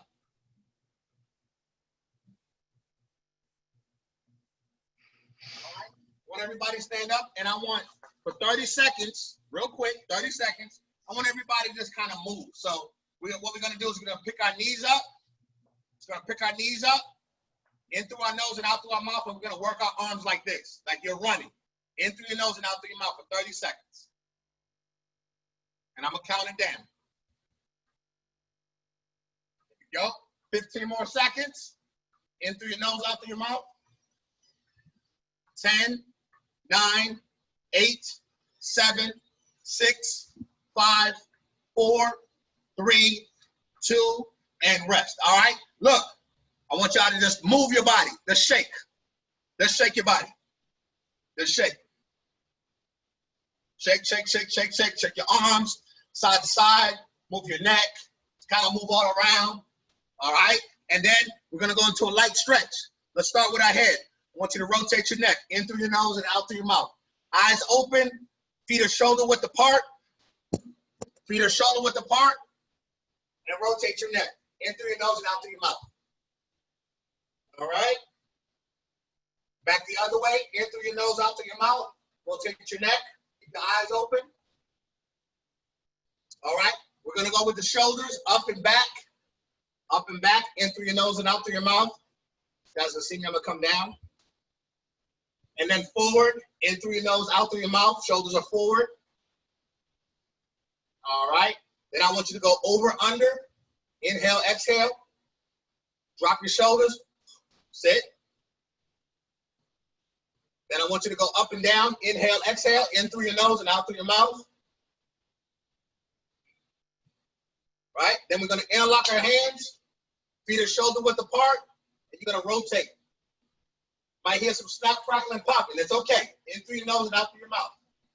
Throw those elbows back. Cross your body. All right? Then we're going to take our hands, put them on our hips, and we're going to rotate all the way around. Lean back, lean forward, take it to the left, take it back, take it to the right, in a circular motion. In through your nose and out through your mouth. Back the other way, in through your nose and out through your mouth, bend at the waist. All right, I'm going to stand up. I'm going to take your hands up, hands up, inhale, and exhale. Straight down, reaching for the floor. Keep breathing in through your nose and out through your mouth to try to reach for the floor on every exhale. Inhale and exhale. Try to touch the floor if you can. If not, just try to touch the feet or touch the ankles. In through your nose and out through your mouth. Remember I said stretching is very, very, very important. Next one we're going to do, take our hand, bring our knees together, hands here, and we're going to rotate our knees in through our nose and out through our mouth. Fill up your lungs, go left, that. Now we're going to go back the other way.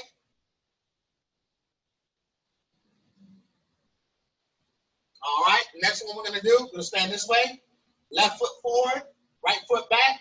I want you to bend the front knee, push all your weight in your back heel and stretch your calf out. Stand tall, in through your nose and out through your mouth. Just like that. And we like to hold stretches for anywhere from 15 to 30 seconds, give or take. You should be kind of winded. You should feel some sweat because you increase your core body temperature. That also is a really good thing for your body. You never want to stretch a cold muscle. We're going to switch, other side. I just foot up, so I'm going to take this one and put it here. Right foot's forward, bend the right foot, all my weight's in my left foot, back into my heel, standing there, chest up, in through my nose and out through my mouth.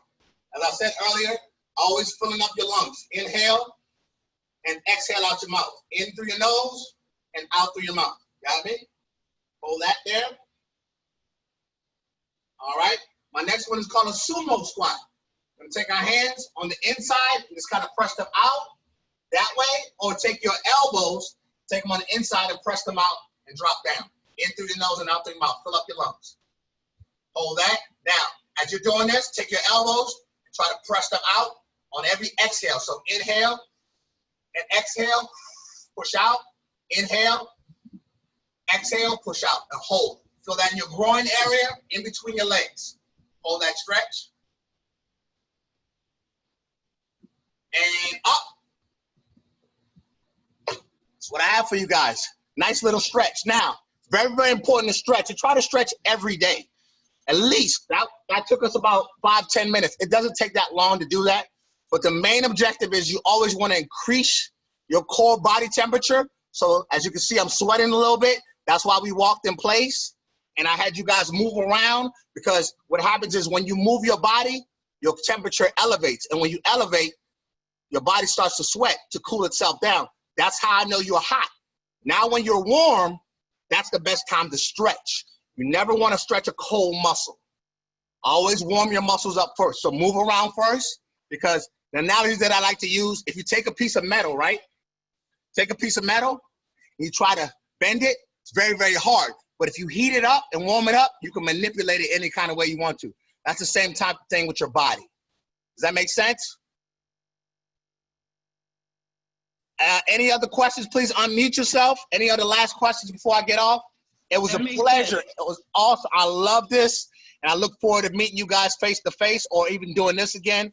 I love doing this, and I love giving back to my community, and I love giving back to kids, because you guys are the future, and if we don't prepare you guys, it won't go too well, right? So we want to make sure that you guys are prepared, that you have all the cards to play, so you can have many options, and you don't have to put yourself in one box, right?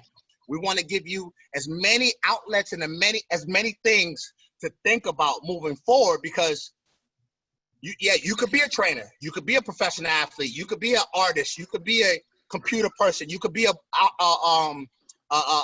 publicist, you can be many things. But if you don't know about those things, then it's not on your radar, right? So we want to give you as many, Miss Monet and Miss Roz want to give you as many things as possible. Intake it.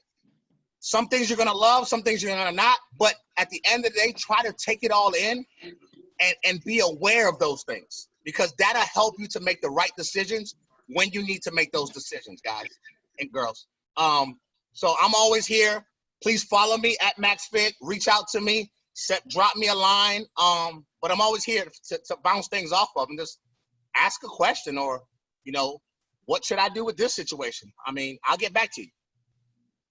Absolutely. Thank you so very much. Thank you so much. And I sent out a summit packet that has all of our speakers' information and their social media if you want to go follow them. And like Coach K said, reach out to him anytime. The one thing that you will learn if you're new to Goal Grinders is that we are a community that shares and teaches and learns as well. So any knowledge that you guys have, share it with us. We'll share everything that we learn as well. So thank you again, Coach K. I appreciate you, and I will see you 5 o'clock tomorrow. I look forward to it. Let you guys be safe, ladies. Love you guys. Y'all be safe.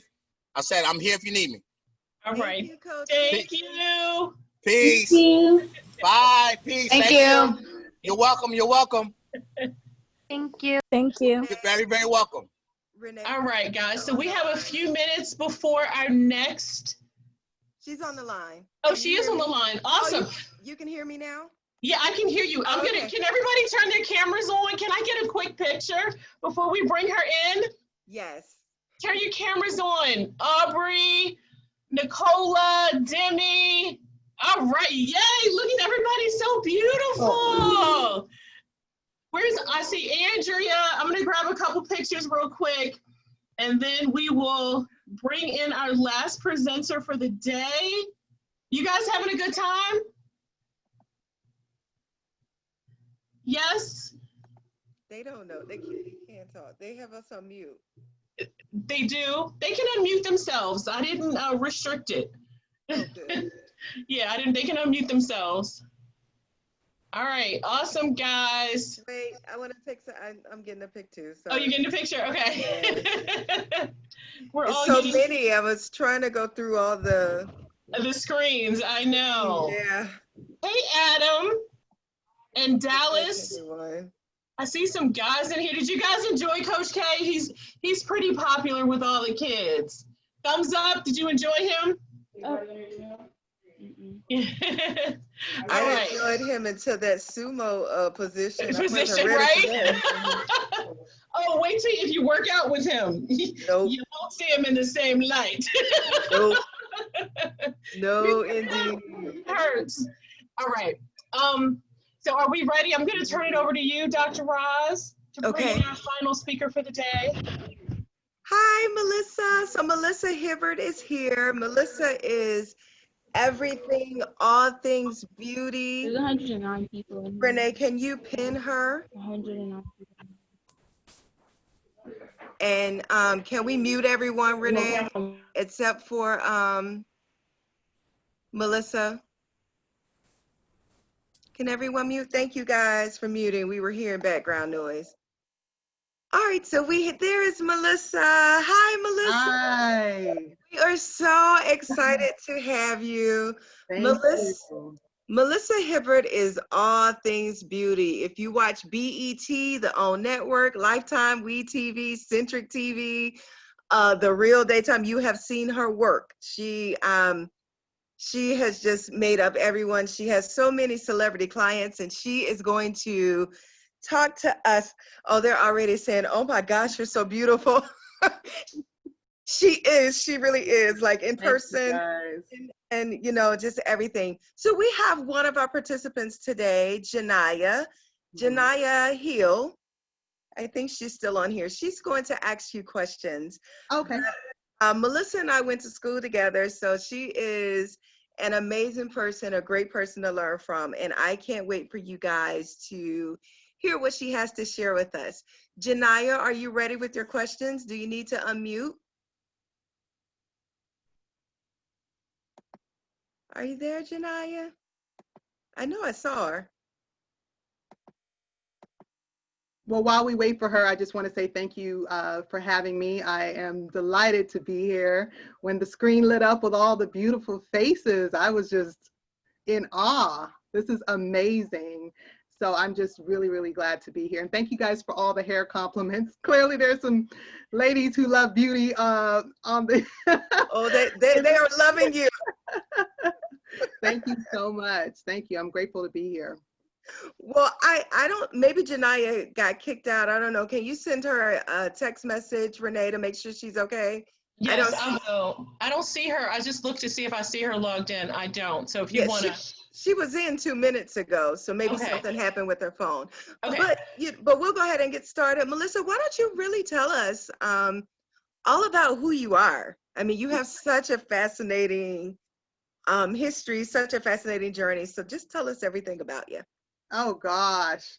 Well, you know, thank you so much for that warm introduction as well. Yeah, for me, I am a Jamaican-born woman. So I was born on a completely different, you know, in a completely different country. And my family immigrated here in the 1980s. And my mom's goal was to, you know, get us out of poverty and put us in a position to be successful. And so there were 7 children, 7 of us. I have 5 brothers and a sister. And, you know, my mom's goal was to give us a better life. So we moved all the way to America, to the United States, right here in California initially. And then we moved up to Oregon, where, you know, we worked really hard, got a great education. Once we left California, moved to Oregon, we entered into a great school system. While in high school, because I moved to Oregon while I was in high school, I actually went to beauty school and high school simultaneously. So I was pretty busy. I also played sports. So, and I had jobs. You know, I kept myself very, very busy. And, you know, both academically as well as professionally, I really just wanted to make sure that I set myself up for the best possibility for success. And the reason why I even knew that while I was a teenager is because I always surrounded myself with adults, people who I could glean some wisdom from. And I never I never, I always believed that I belonged in any room that I was a part of. So I attended a lot of different community events and just did a lot of things that allowed me to learn more, to be more, and to grow as a young woman. So while attending beauty school and high school simultaneously, I graduated from high school. And even though I was completely very talented in beauty, makeup particularly, hair was not necessarily my favorite aspect of beauty, but definitely makeup and the transformation and how, doing beautiful makeup on someone makes them feel extremely powerful and gives them a great deal of self-esteem with how they look and feel. But I decided I wanted to go to college. So I went off to college and I went to the illustrious Fisk University where I met Dr. Roz. And I actually went to college to major in mass communication. That didn't actually pan out because the curriculum dropped, but the next best thing for me was to enroll into the pre-law program. So I graduated from Fisk with a dual degree in public administration and political science. But while in college, unbeknownst to me, the dorm that I moved into, although I really wanted to be in Jubilee Hall like a lot of other people, I ended up in Crosswaith Hall, which was another underclassmen dorm. But in that dorm was an abandoned salon. And I decided, one day I just started to take a tour throughout the dorm. It's probably my second day on campus as a freshman. I was 18, 19. And I just took a tour of the dorm, and I noticed that there was this dark room, and in the corner there was a light shining on porcelain, on like a porcelain thing. And I know a sink from a mile away, so I knew that was a porcelain sink. So so I decided to, find my own way to unlock that door, and got in there and realized that it was an abandoned salon, and went to Walmart and got some cleaning products and dusted that salon off and was doing hair and makeup in that dorm.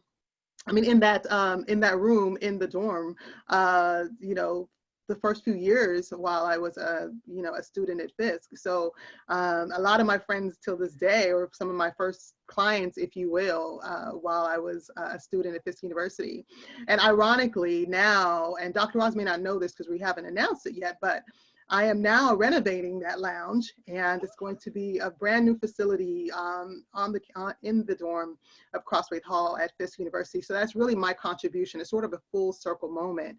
So as you live life, you realize, wow, how can you make a contribution? Your life really tends to make room for you to do great things. And that's one of the things that I'm able to do.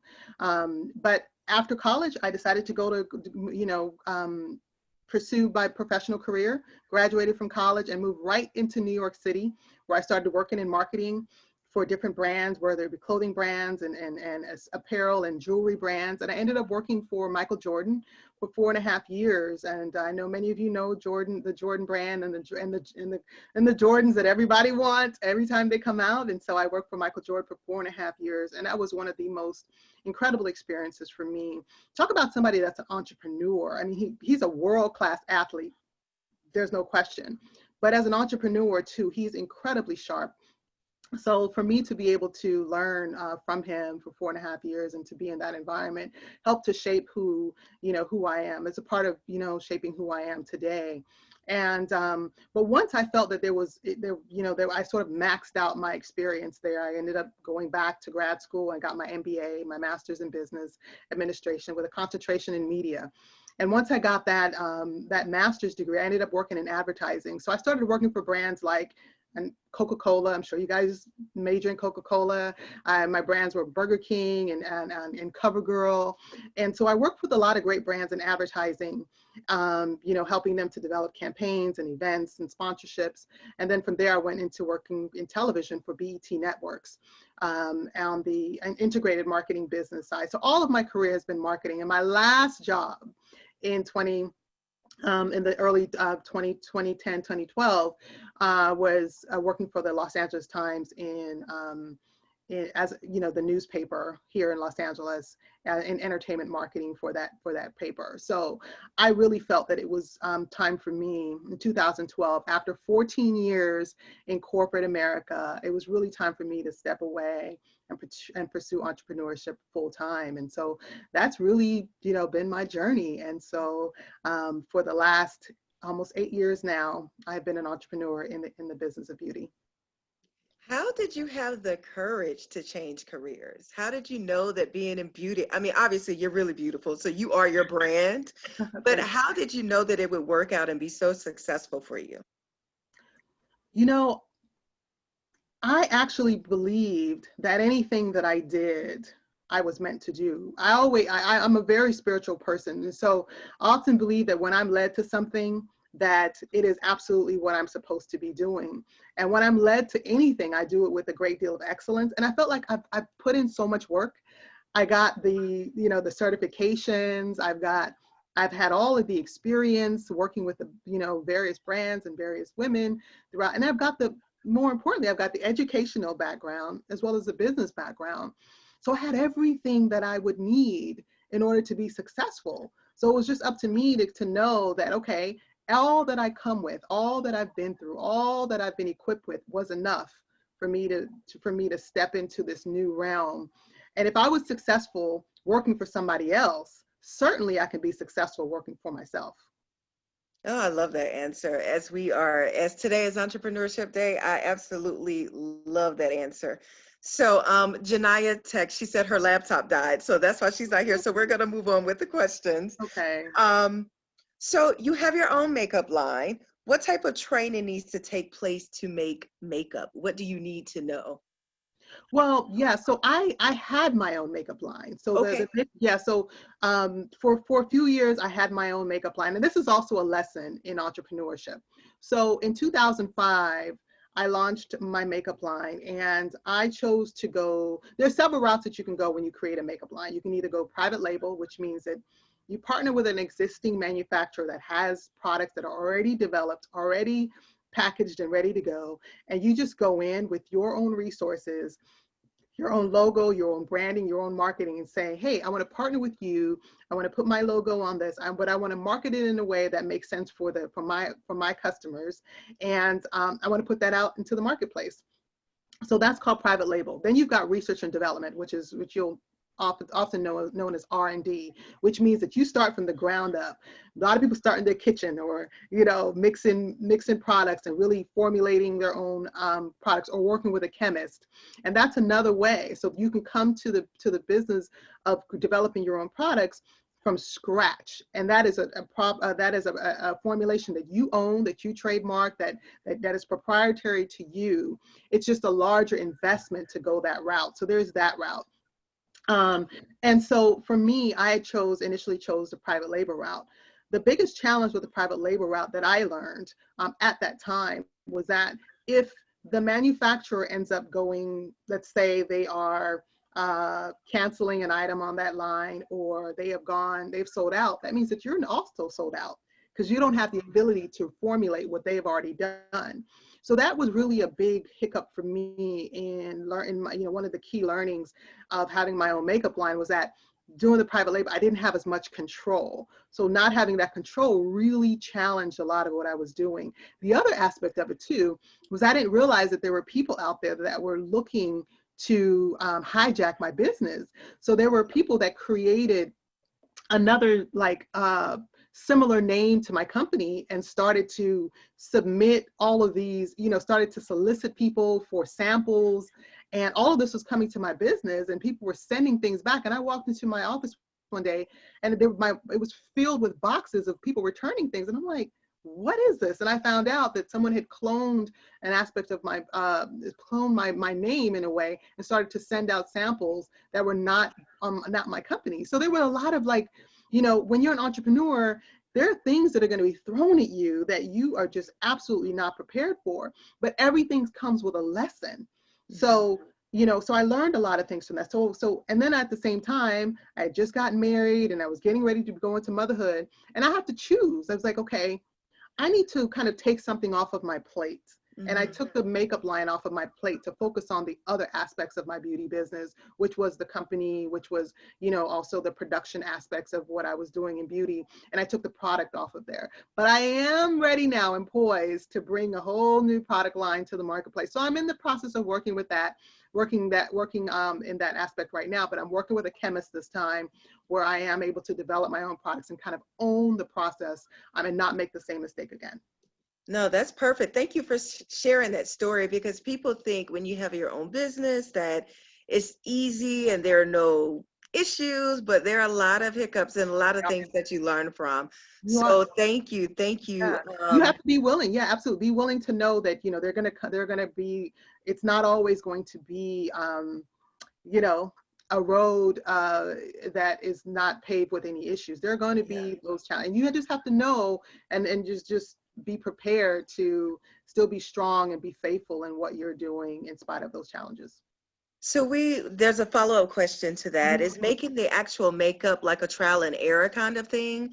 Do you sometimes experience when makeups don't turn out the way you want? Have you ever had that experience? So, absolutely. So in the development of the product, and that's the great part about our research and development when you're actually formulating your product, because what you get is submissions from the lab. So the lab, you'll say, hey, I want this color to look like this. The lab, you'll send it off to the lab will send it back, and you're like, no. And so you get to do that back and forth with them until it's absolutely right. One of the great things that I'm able to do right now, and maybe this is probably going to be a question that you may ask me later, but I'm now as a consultant working with brands, helping them to do just that. I'm working with brands right now helping them to reformulate products that really match skin tones for people of color. And this is the dream position that I'm in, that I'm able to bring all of my expertise, all of my knowledge now back into the industry, but from having a seat at the table, from the aspect of being able to influence how product is developed, product that's already out there, product from all of these major brands, that I'm now able to influence them in how they are able to create products that really work for our skin tone. That's a lot of power, young lady. That's a great leverage to have. I mean, being able to decide and having the background and knowing the know-how to what our skin needs. That's awesome. Congratulations. Thank you. Congratulations. Paula says, Melissa, do you feel as an entrepreneur you're living your best life possible? And if so, why? And how can I do the same? As an entrepreneur, like I said, there are great days and then there are bad days. And I focus on the great days. And the reason why is because there isn't anyone that I know that is successful that has not gone through a lot of trial and tribulation. I remember when Oprah launched her network. And the first year, if you look at those headlines, people were tearing her down like, oh, she shouldn't have done it. She shouldn't, And there were a lot of people that were just so happy she was failing finally, because she was so successful for 25 years, having her own talk show. She stepped out and started her own network, and people were, they're like, oh, well, you should have stayed where you were. But when I look at her as an example of resilience and persistence, someone who, like I said, success will follow you. So if she was already successful for 25 years doing that, certainly she's going to be successful, but she's going to have some growing pains. There's going to be some learning curves because it's brand new. So I'd say if you're starting out anything new, you got to be able to take the good and the bad. So am I living my best life? I'm living my best life because I'm absolutely willing to take all that comes with this blessing and this gift that I have to be an entrepreneur. And so how are you able to live your own best life? You have to know what success looks like for you. So for me, success may look differently than success looks like for you. And you have to be okay with that. Define success for you. No one can define it for you. And the success for me is not the accumulation of the things that I have, and the places that I'm able to go and the things that I'm able to acquire. Success for me is looking in the eyes of my daughter and knowing that, she's 3 years old, or she'll be 3 in October, and knowing that she desires for nothing. All of her needs are met. And as a mom, for me, that is an incredible, that is an incredible measure of success, to be able to know that everything that I do is for her and for the legacy that I want to have for her. And so that's my measure, of success. And all the things that I do, along the way, I celebrate them from the littlest things, like last week being able to say, oh wow, I got all of my taxes done and I've got all of my bills, like all of those things, or to be able to acquire another client, or if an article ran that I had done, or a podcast. Every little thing is, to me, a success, because the opposite of that is sitting at home, sitting on your social media, wishing and dreaming your life to be like someone else's. Mm. And I totally value just the one that I'm in. And I think that we should all just really focus on celebrating where we are and then the things that we're doing for ourselves. I love that. And if you look at your social media, Melissa, it looks like you have walked out of a magazine. Every single picture you take is so artistic, and it's so, but it's not in a pretentious way. You could tell that it's just like really joy in life. Like you exude that in all of your pictures. Thank and you. So one of the questions is, do you keep a photographer on hand? Like, how do you curate such a beautiful social media page, I guess? Thank you so much. You know, at the end of the day, as an entrepreneur, one of the things you have to keep in mind is that you are your brand. So you represent everything that you do. And a brand is what you do consistently over time, right? It's consistency. Because when someone references what you do and your name is synonymous with what you do, that is your brand. And so I have, in knowing that, I have to ensure that how I curate my image publicly, and how I curate what I post and how I share, is consistent with the brand, me, the brand that I represent in the business of beauty, but also in the business, also just as an entrepreneur. But because for me, it's bigger than beauty. I want to be aspirational. I want to be inspirational, because I feel like my story and my life is all encompassing. It's a total, it's a full story of triumph, of triumphing over adversity. It's a story of being able to beauty for ashes, right? It's being able to transform your life. It's about resilience. It's about, you know, taking risks. So my story is bigger than beauty. And so I try to emulate that in everything that I do. But yes, a part of that does come with having a professional photographer or videographer that I work with. And so what I do is I may do a day of shoots where I may package a bunch of photos and just keep them in an archive where I can just, you know, share them. But there are a lot of times too where I take my own photos. I have someone that I'm with take my photos. I keep, you know, one of the latest iPhones so that I can be able to do that. I know how to find my light. So I find great lighting, you know, and so all of those things matter, because, you know, people are going to respond to the quality of anything that you put out there. And I'm not just talking about pretty pictures. I'm talking about the quality of your work that you do. I'm talking about the quality of the products that you may put out there. I'm talking about the quality of the words that you may speak. I'm talking about the quality of how you present yourself just as a person. All of that matters. It's a complete package, and it all represents your brand. So I always say, if you're going to do anything, you just do it with excellence. I love that. I love that in terms of, you know, speaking to our youth today and telling them that their brand matters. So that means how you behave in school, what are you doing in the community? People would judge you by that. Yes. So I love that. I love that you absolutely brought that up. There were a couple of questions. Who inspires you? Well, I mentioned it earlier. Oprah completely inspires me.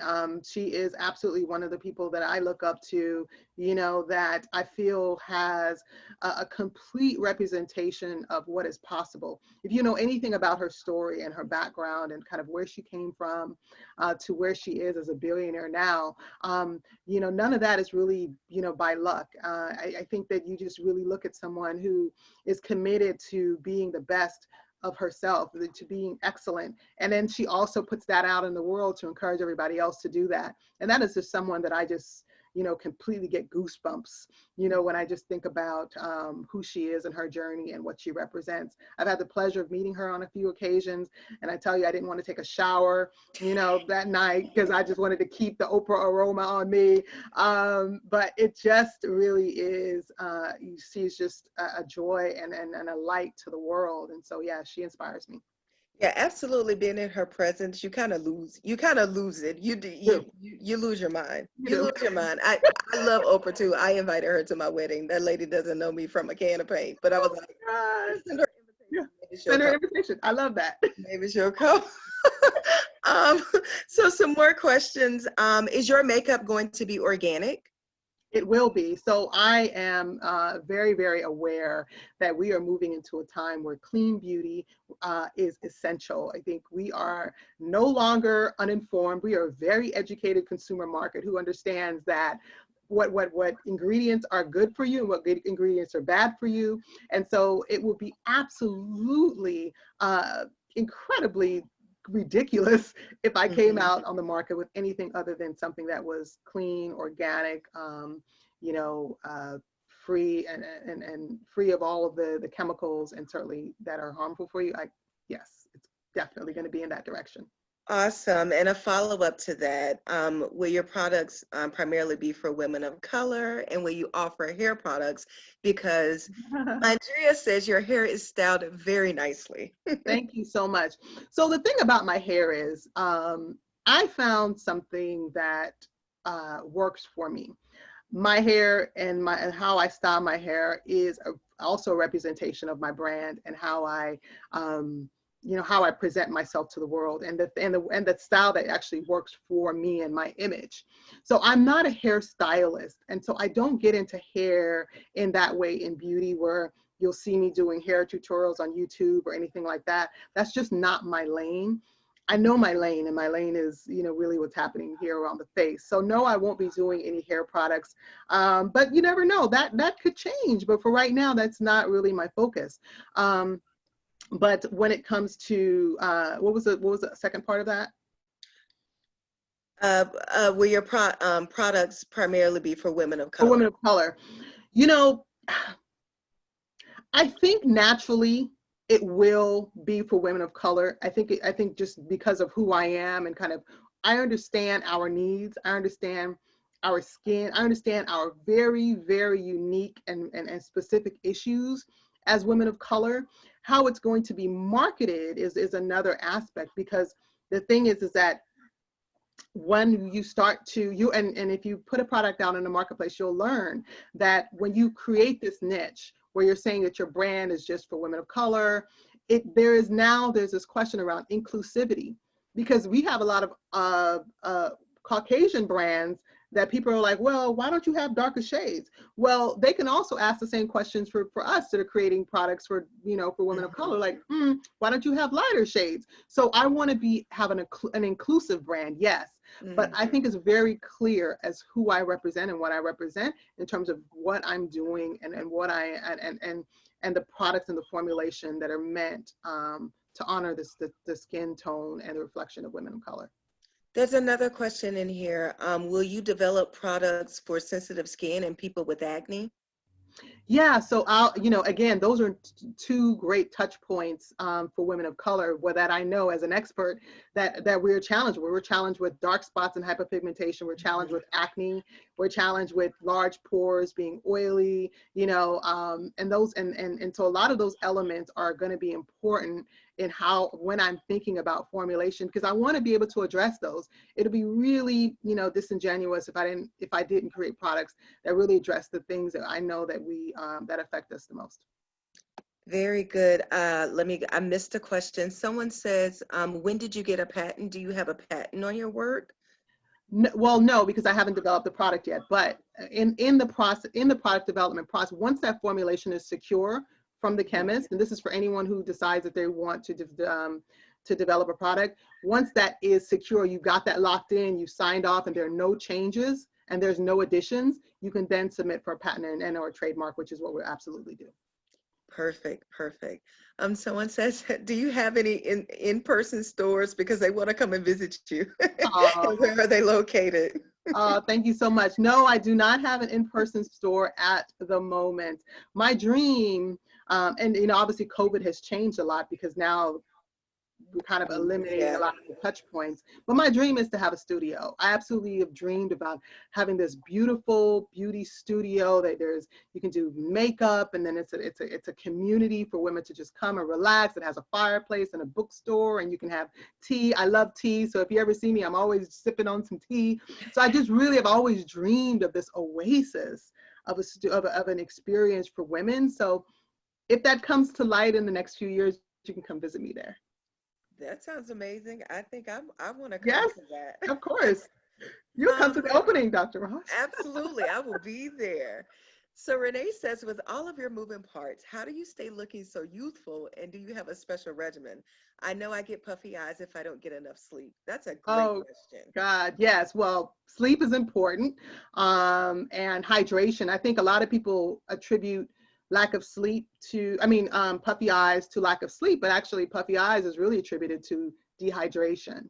And so yeah, when I do makeup, one of the first things that I do is I put like an eye patch or an eye cream or something cold or, under my client's eyes while I'm working on their brows, because puffiness is definitely an issue, but it is has to do with moisture or lack of moisture and hydration in your body. That's manifested in inflammation, which puffiness is inflammation. So if you're at home and you want to feel like, oh, how do I address that while I'm at home? Boil a tea bag of green tea and then put that in the refrigerator and let it cool down, and just while you're relaxing watching Netflix, you can put the tea bag under your eye and just kind of, for like 15 to 20 minutes, and that kind of help with the depuffing. That makes so much better sense. I didn't even think about puffy eyes being inflammation, but yeah, it is inflammation. That was like a light bulb moment. That makes so much but in terms of like how I stay youthful, I just keep a regimen. I make sure, that I wash and exfoliate. I do my own facials at home. I'm also a licensed esthetician, so I know about skincare. So I take care of my skin every day. And I, use products that are organic and natural and vegan. So I use a lot of products that are really, really good for you. And I just, I'm a firm believer in self-care. And during quarantine, I've been just gracing myself with a lot of self-care. And I think we all need to give ourselves a little bit of break and a little bit of time to just take care of us, because with everything happening around the world, all we can do is what we can do for ourselves. And you've also been doing virtual facials for people. I've been doing virtual facials and virtual makeovers. So I've been sitting on the, behind Zoom, just like we are right now, walking women through their own routines, helping everyday women at home figure out the best routine for them. I also go through their makeup kit and their skincare kit. So I have them bring everything in front of Zoom and show me what they have. And then I'm like, throw that away, keep that, throw it away, keep that. Because we have a lot of products, because women, we know we consume 9 times more than anybody else, particularly Black women. We spend 9 times more on product than anybody else. So that means we have a lot of product that we just don't use because we purchase a lot of the wrong products. So a lot of my clients are doing now is that they're hiring me for an hour to really get right. They want to get right, meaning they want to find the things that are right for them instead of overspending on the things that are wrong for them. We don't have the luxury of spending money, just blowing money away right now. So I think people are just getting smart about their lives. And they say, you know what, I want to make this one-time investment with this consultation so that I can prepare myself and know how to work on myself. A lot of women at home are this is a DIY lifetime right now, where women are like doing their own, dyeing their own hair, doing their own hair, doing their own makeup. And so I'm just helping to facilitate that, because I am not delusional about the fact that we have to get back to the basics. We have to know how to care for ourselves, put our hands on ourselves, put our hands in our own hair instead of going outside and paying someone else to do that. Let's get back to the basics. So I'm just here to help usher that into excellence for women at home. Can we have a Go Grinders girls night? Yeah, that would be nice. That would be great. I think our girls would love it as young students learning to do makeup and take care of their skin, and we can invite the parents. That would be very cool. All of us could learn. Yeah, I think let's talk about that. Yeah, let's do that. I would love that. Okay, I love that idea, because our girls are into all kinds of makeup. And all kinds of crazy stuff. Making up stuff. I know. I think that honestly, at a young age, this is the best time to take care of your skin. This isn't the best time to just pack on a bunch of things on your face just because somebody on YouTube is doing it. This is the best time to just honor your skin and really figure out what's happening with your skin, what's happening with your body, but also people don't really think about it. It's like also what you consume really affects your skin, because what you put in your body then comes out of your body. And sometimes it manifests in acne. It manifests in, stress bumps or you know, oiliness or things like that that end up coming out of your body and, you know, into manifesting in your skin. So we talk about those things, like nutrition is really important too. Yeah. So someone just IM me and said, don't forget there are boys on the call too. So Oh, maybe that's we what can I was think about to about say. some, So speaking some of that, We haven't what forgetting about you guys. what can our, because we have our teenagers here, Mm-hmm. what is a maybe a homemade regimen that they could use to kind of take care of their skin as they're going through acne, as they're going through puberty? It's a rough time for Yes. teenagers to Mm-hmm. have to deal with that. So can you kind of just give them some ideas, so that, because we know that puberty affects self-esteem, it affects how they show up in the world, it affects their schoolwork, and Yeah. just being able to know how to take care of their skin Yeah. be a world of difference. That may be a separate, another workshop that we do with you too, Melissa. Yeah. Okay, but if you could just touch on that a little bit. Well, one of the things that I know that we tend to do is that the soap that we use on our body, we use on our face because we think, oh, it's just soap, right?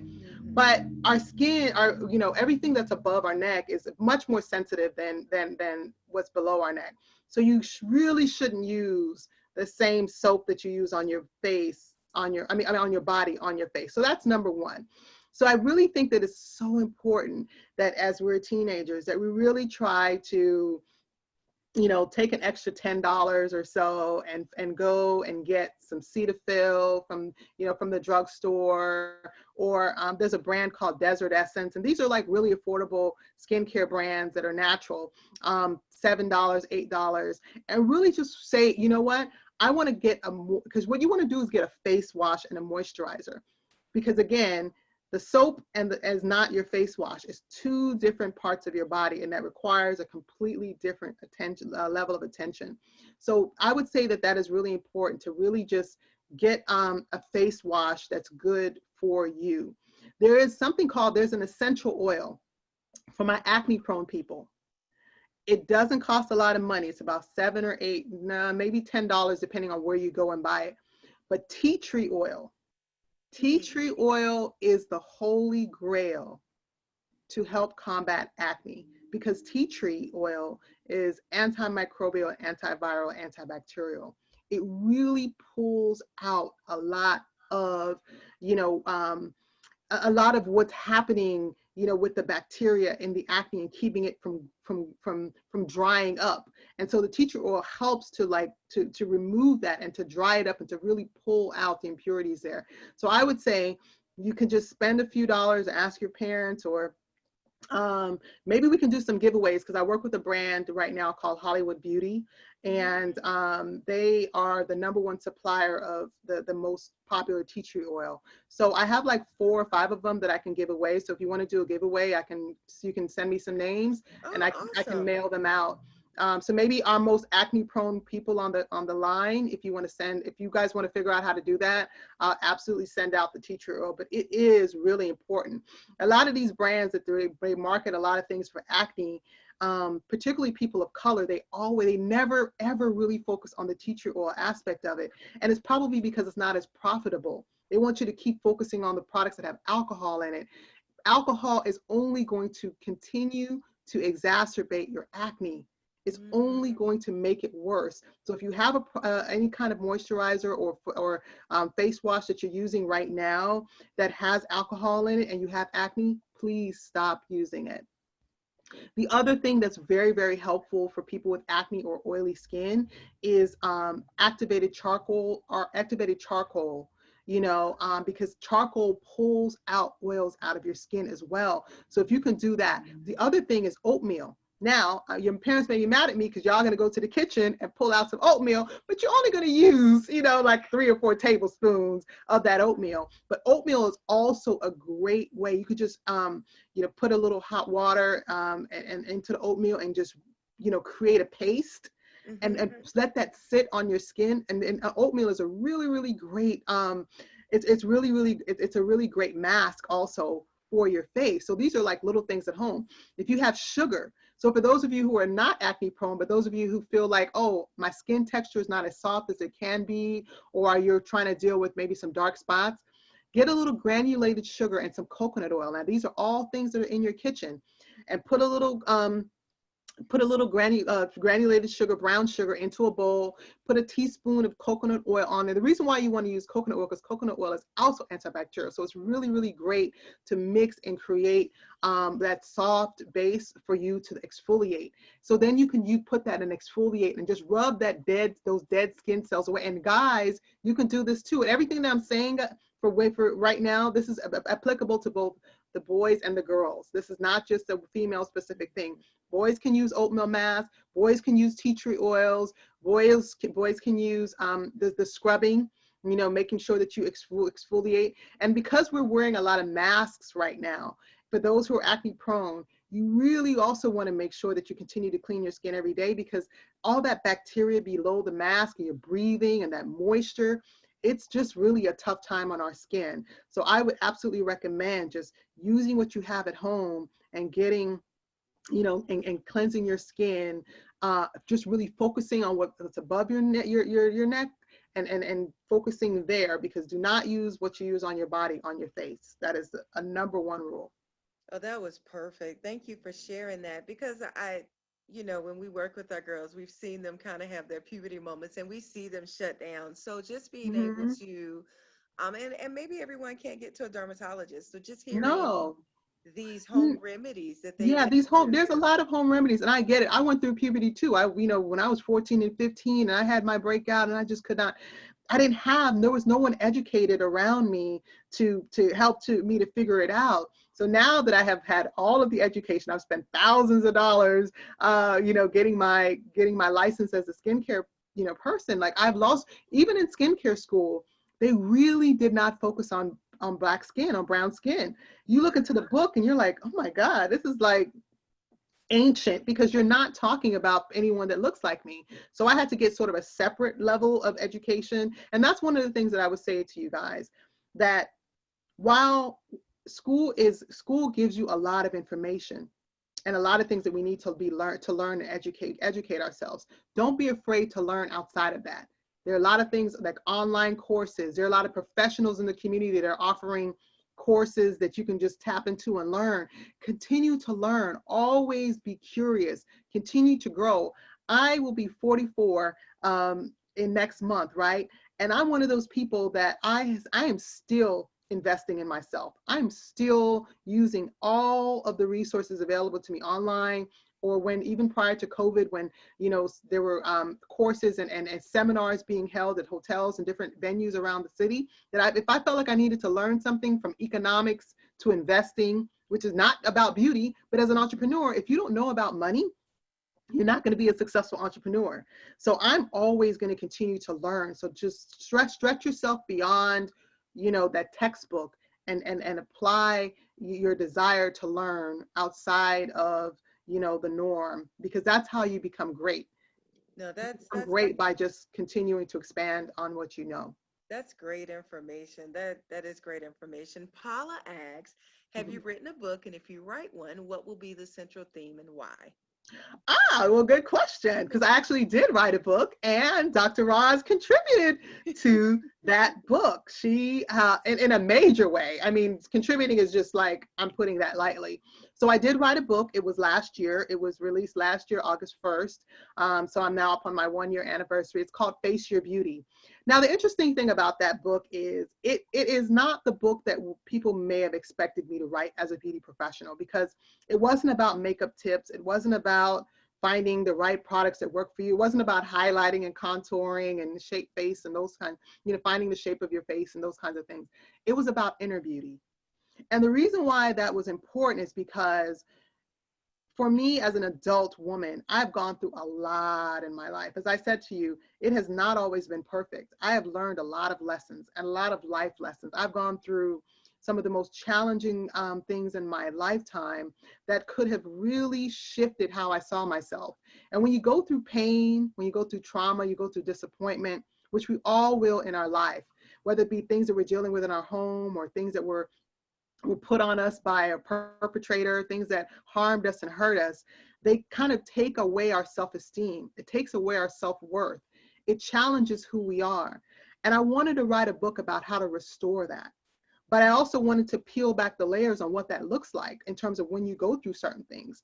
What does that look like? And so I shared a lot of my own personal stories in that book about, you know, how certain experiences in my life shaped and changed who I am, and really, you know, it put me in a place where I had to fight for my identity. I had to fight for my self-love. I had to fight for what I'm divinely made to be. And that book, you know, was really my truth and my ability to really talk about, you know, the beauty from a standpoint of going through the things in order to find out what you're made of. And when you face your beauty, you're facing all the things that have come with you, and realizing that your power and your truth and your strength really lies in how you see yourself, not the things that have happened to you, not the things around you, not the environment, the terrible environments that some of us may have grown up in, not the terrible things that people have done to us. How you see yourself, that is what's and define yourself, that is what's most beautiful about you. So Dr. Roz was able to really land also to, you know, a lot of situations that we go through in personal relationships that we can identify, because in identifying those things, you also don't blame yourself, because you realize, wow, these are pathological things that happen. These are patterns. These are things that people prey on you. These are things that happen to you, but they don't necessarily have to define you. So collectively in that book, and sharing other people's stories and their journeys in that book, really was just an opportunity to inspire and empower people through their own pain and through their own circumstances, to find purpose in that and to face your beauty. That is awesome. I didn't even realize that our time had gone. Uh-oh. We've been talking. No, it's okay. We have one more question. Okay. Where'd it go? Oh, what do you think the appropriate amount of makeup is for our age? And so the students on here today are from 12 to 18. Yes. The appropriate amount of makeup is no makeup, very little. And the reason why that's important, like I said, this is the best time to take care of your skin. This is the best time to know what you're working with. And from 12 to 18, you're working with a lot of beautiful, raw skin that is just trying to find itself. So just because you're having acne doesn't mean that you have to cover it up, because if you cover it up with makeup, you're actually only making it worse. The best thing you can do right now is to attack that acne with like I said, with the tea tree oil and essential oils and products that are going to help you to deal with your beautiful skin right now. Let me tell you something. The best thing you can do is appreciate your skin naturally. And as a makeup artist, you may be thinking that I'm going to sit up here and push makeup on you just because makeup is what I do. Actually, I'm the complete opposite. I always say skin first. I always say skin first, because a healthy skin is the best foundation to build your makeup on. Because when you have healthy skin, you don't have to put on a lot of makeup. You can put on a little bit of powder, a little, some mascara and some eyeliner, and I like to wear red lipsticks all the time, and you can just go and not have to pack on a lot of makeup. And unfortunately, with the YouTube culture and a lot of things that are happening on social media, you see a lot of makeup being used. But to be honest with you, a lot of it is entertainment. A lot of it is sensationalism. That particular YouTuber has decided, I'm going to create the sensation of doing massive makeup looks so that it can draw you in and so that you can be captivated by my transformation. But here's the truth. You don't need a transformation. Your skin and who you are perfect as you are right now. And so just take care of that beautiful skin you're in. From 12 to 18, what you need to be wearing right now is a little bit of a lip gloss. It could have some color in it or some pearls in it. You can even maybe closer to like 16 to 18, wearing some mascara. If you want to do your brows, a little bit, but don't shave your brows off. Don't make that mistake, right? Because the hair on your brows take the longest to grow back, and you don't want to do that. Don't get individual lashes, because your lashes also are going to take the longest to grow back. So don't start wearing strip lashes, the lashes that look like you don't want to do that. It's not pretty. It's not cute. right? So just, you know, there's some great mascaras out there that are volumizing, that kind of give you that same lift and that same look, you know, as if you're wearing lashes. But I would only recommend that for the 16 to 18 range, a little bit older. But from, you know, from the 12-year-olds, you have beautiful, fresh, gorgeous. Just take care of that. Find moisturizer and face wash for your face. Do not use what you use on your body. Invest a little bit in finding the right products. If you have acne issues right now, face those head on. Don't cover it up with stuff, because you're only going to make your acne problem prolong, you know, for years to come. If you keep just trying to put makeup and covering it up, it's not going to help you. Just, yeah, so clean skin, healthy skin, hydration, nutrition, working out. But here's what also helps your skin: having a little fun and surrounding yourself with people who make you smile and make you happy, and people who are just going to love on you and help you to grow as a person. Listen, my skin got better when I got rid of friends that weren't necessarily serving me, right? Because listen, when I got that stress of like, oh God, I don't have to deal with her or him anymore, you know, because stress also impacts your skin. So I'm never afraid to say, okay, you know what, that friend is not healthy for me. So I'm going to move on, and I'm going to focus on the people that are going to give me joy and make me glow from the inside, because their love and my relationship with them and my friendship with them, you know, helps me to be a better person. Oh my goodness, that was such an excellent message. In the chat, I'm seeing great answer, excellent message. I also want to let you know that you have some of your Jamaican family in the chat as well. Hey, yes, Jamaica, big up. They've all been chiming in like, oh, I'm Jamaican too. Oh, nice. I love it. We're saying they love the story. So Melissa, thank you so much. I think it was better having you close out because we didn't have to rush. So, you know, we were able to give you, you know, more time to talk with us. We have a lot of people in here vying for tea tree oil. So I'll tell you what we'll do. Depending on how much communication and how engaged they are throughout the 3 days, and we'll pick the winner then. And you said, did you say 4? Yeah, I could probably, I can do 5. I can do 5 comfortably. Okay. All right. All right. Thank you. Thank you for that. Thank you for that giveaway. I'm so glad you touched on the YouTube, because you see so many YouTube tutorials and you're like, it looks like a whole bunch of cake on a person's face. I mean, you know, and it is. It's called casket ready makeup. Yeah, yeah. So I'm so glad that you mentioned it's that, not for everybody. It's not necessary. It's not your everyday, you know, it really isn't. And I just want you to just really love on what you already have. Well, we appreciate you. We thank you. I'm reading the pop-up. I'm sure if there's anything in there, you'll let me know. I can't really see. They're kind of coming through a little bit more. Paula said, I really enjoyed Melissa's interview. She is awesome. I want to be one of the 5 to receive the tea tree oil. You know what, Paula? You know what? You are one of the 5 because you have been really engaged in asking questions and with all of our speakers today. We've been taking notes of who's actually engaged and who's participating. So you put it out there, Paula, and so you win. Oh, good. Yes, I will. Winners. I will ship those out as soon as I get the info. But you will love it. You know, it's definitely one of the most underrated essential oils, but so necessary for people who struggle with acne-prone skin.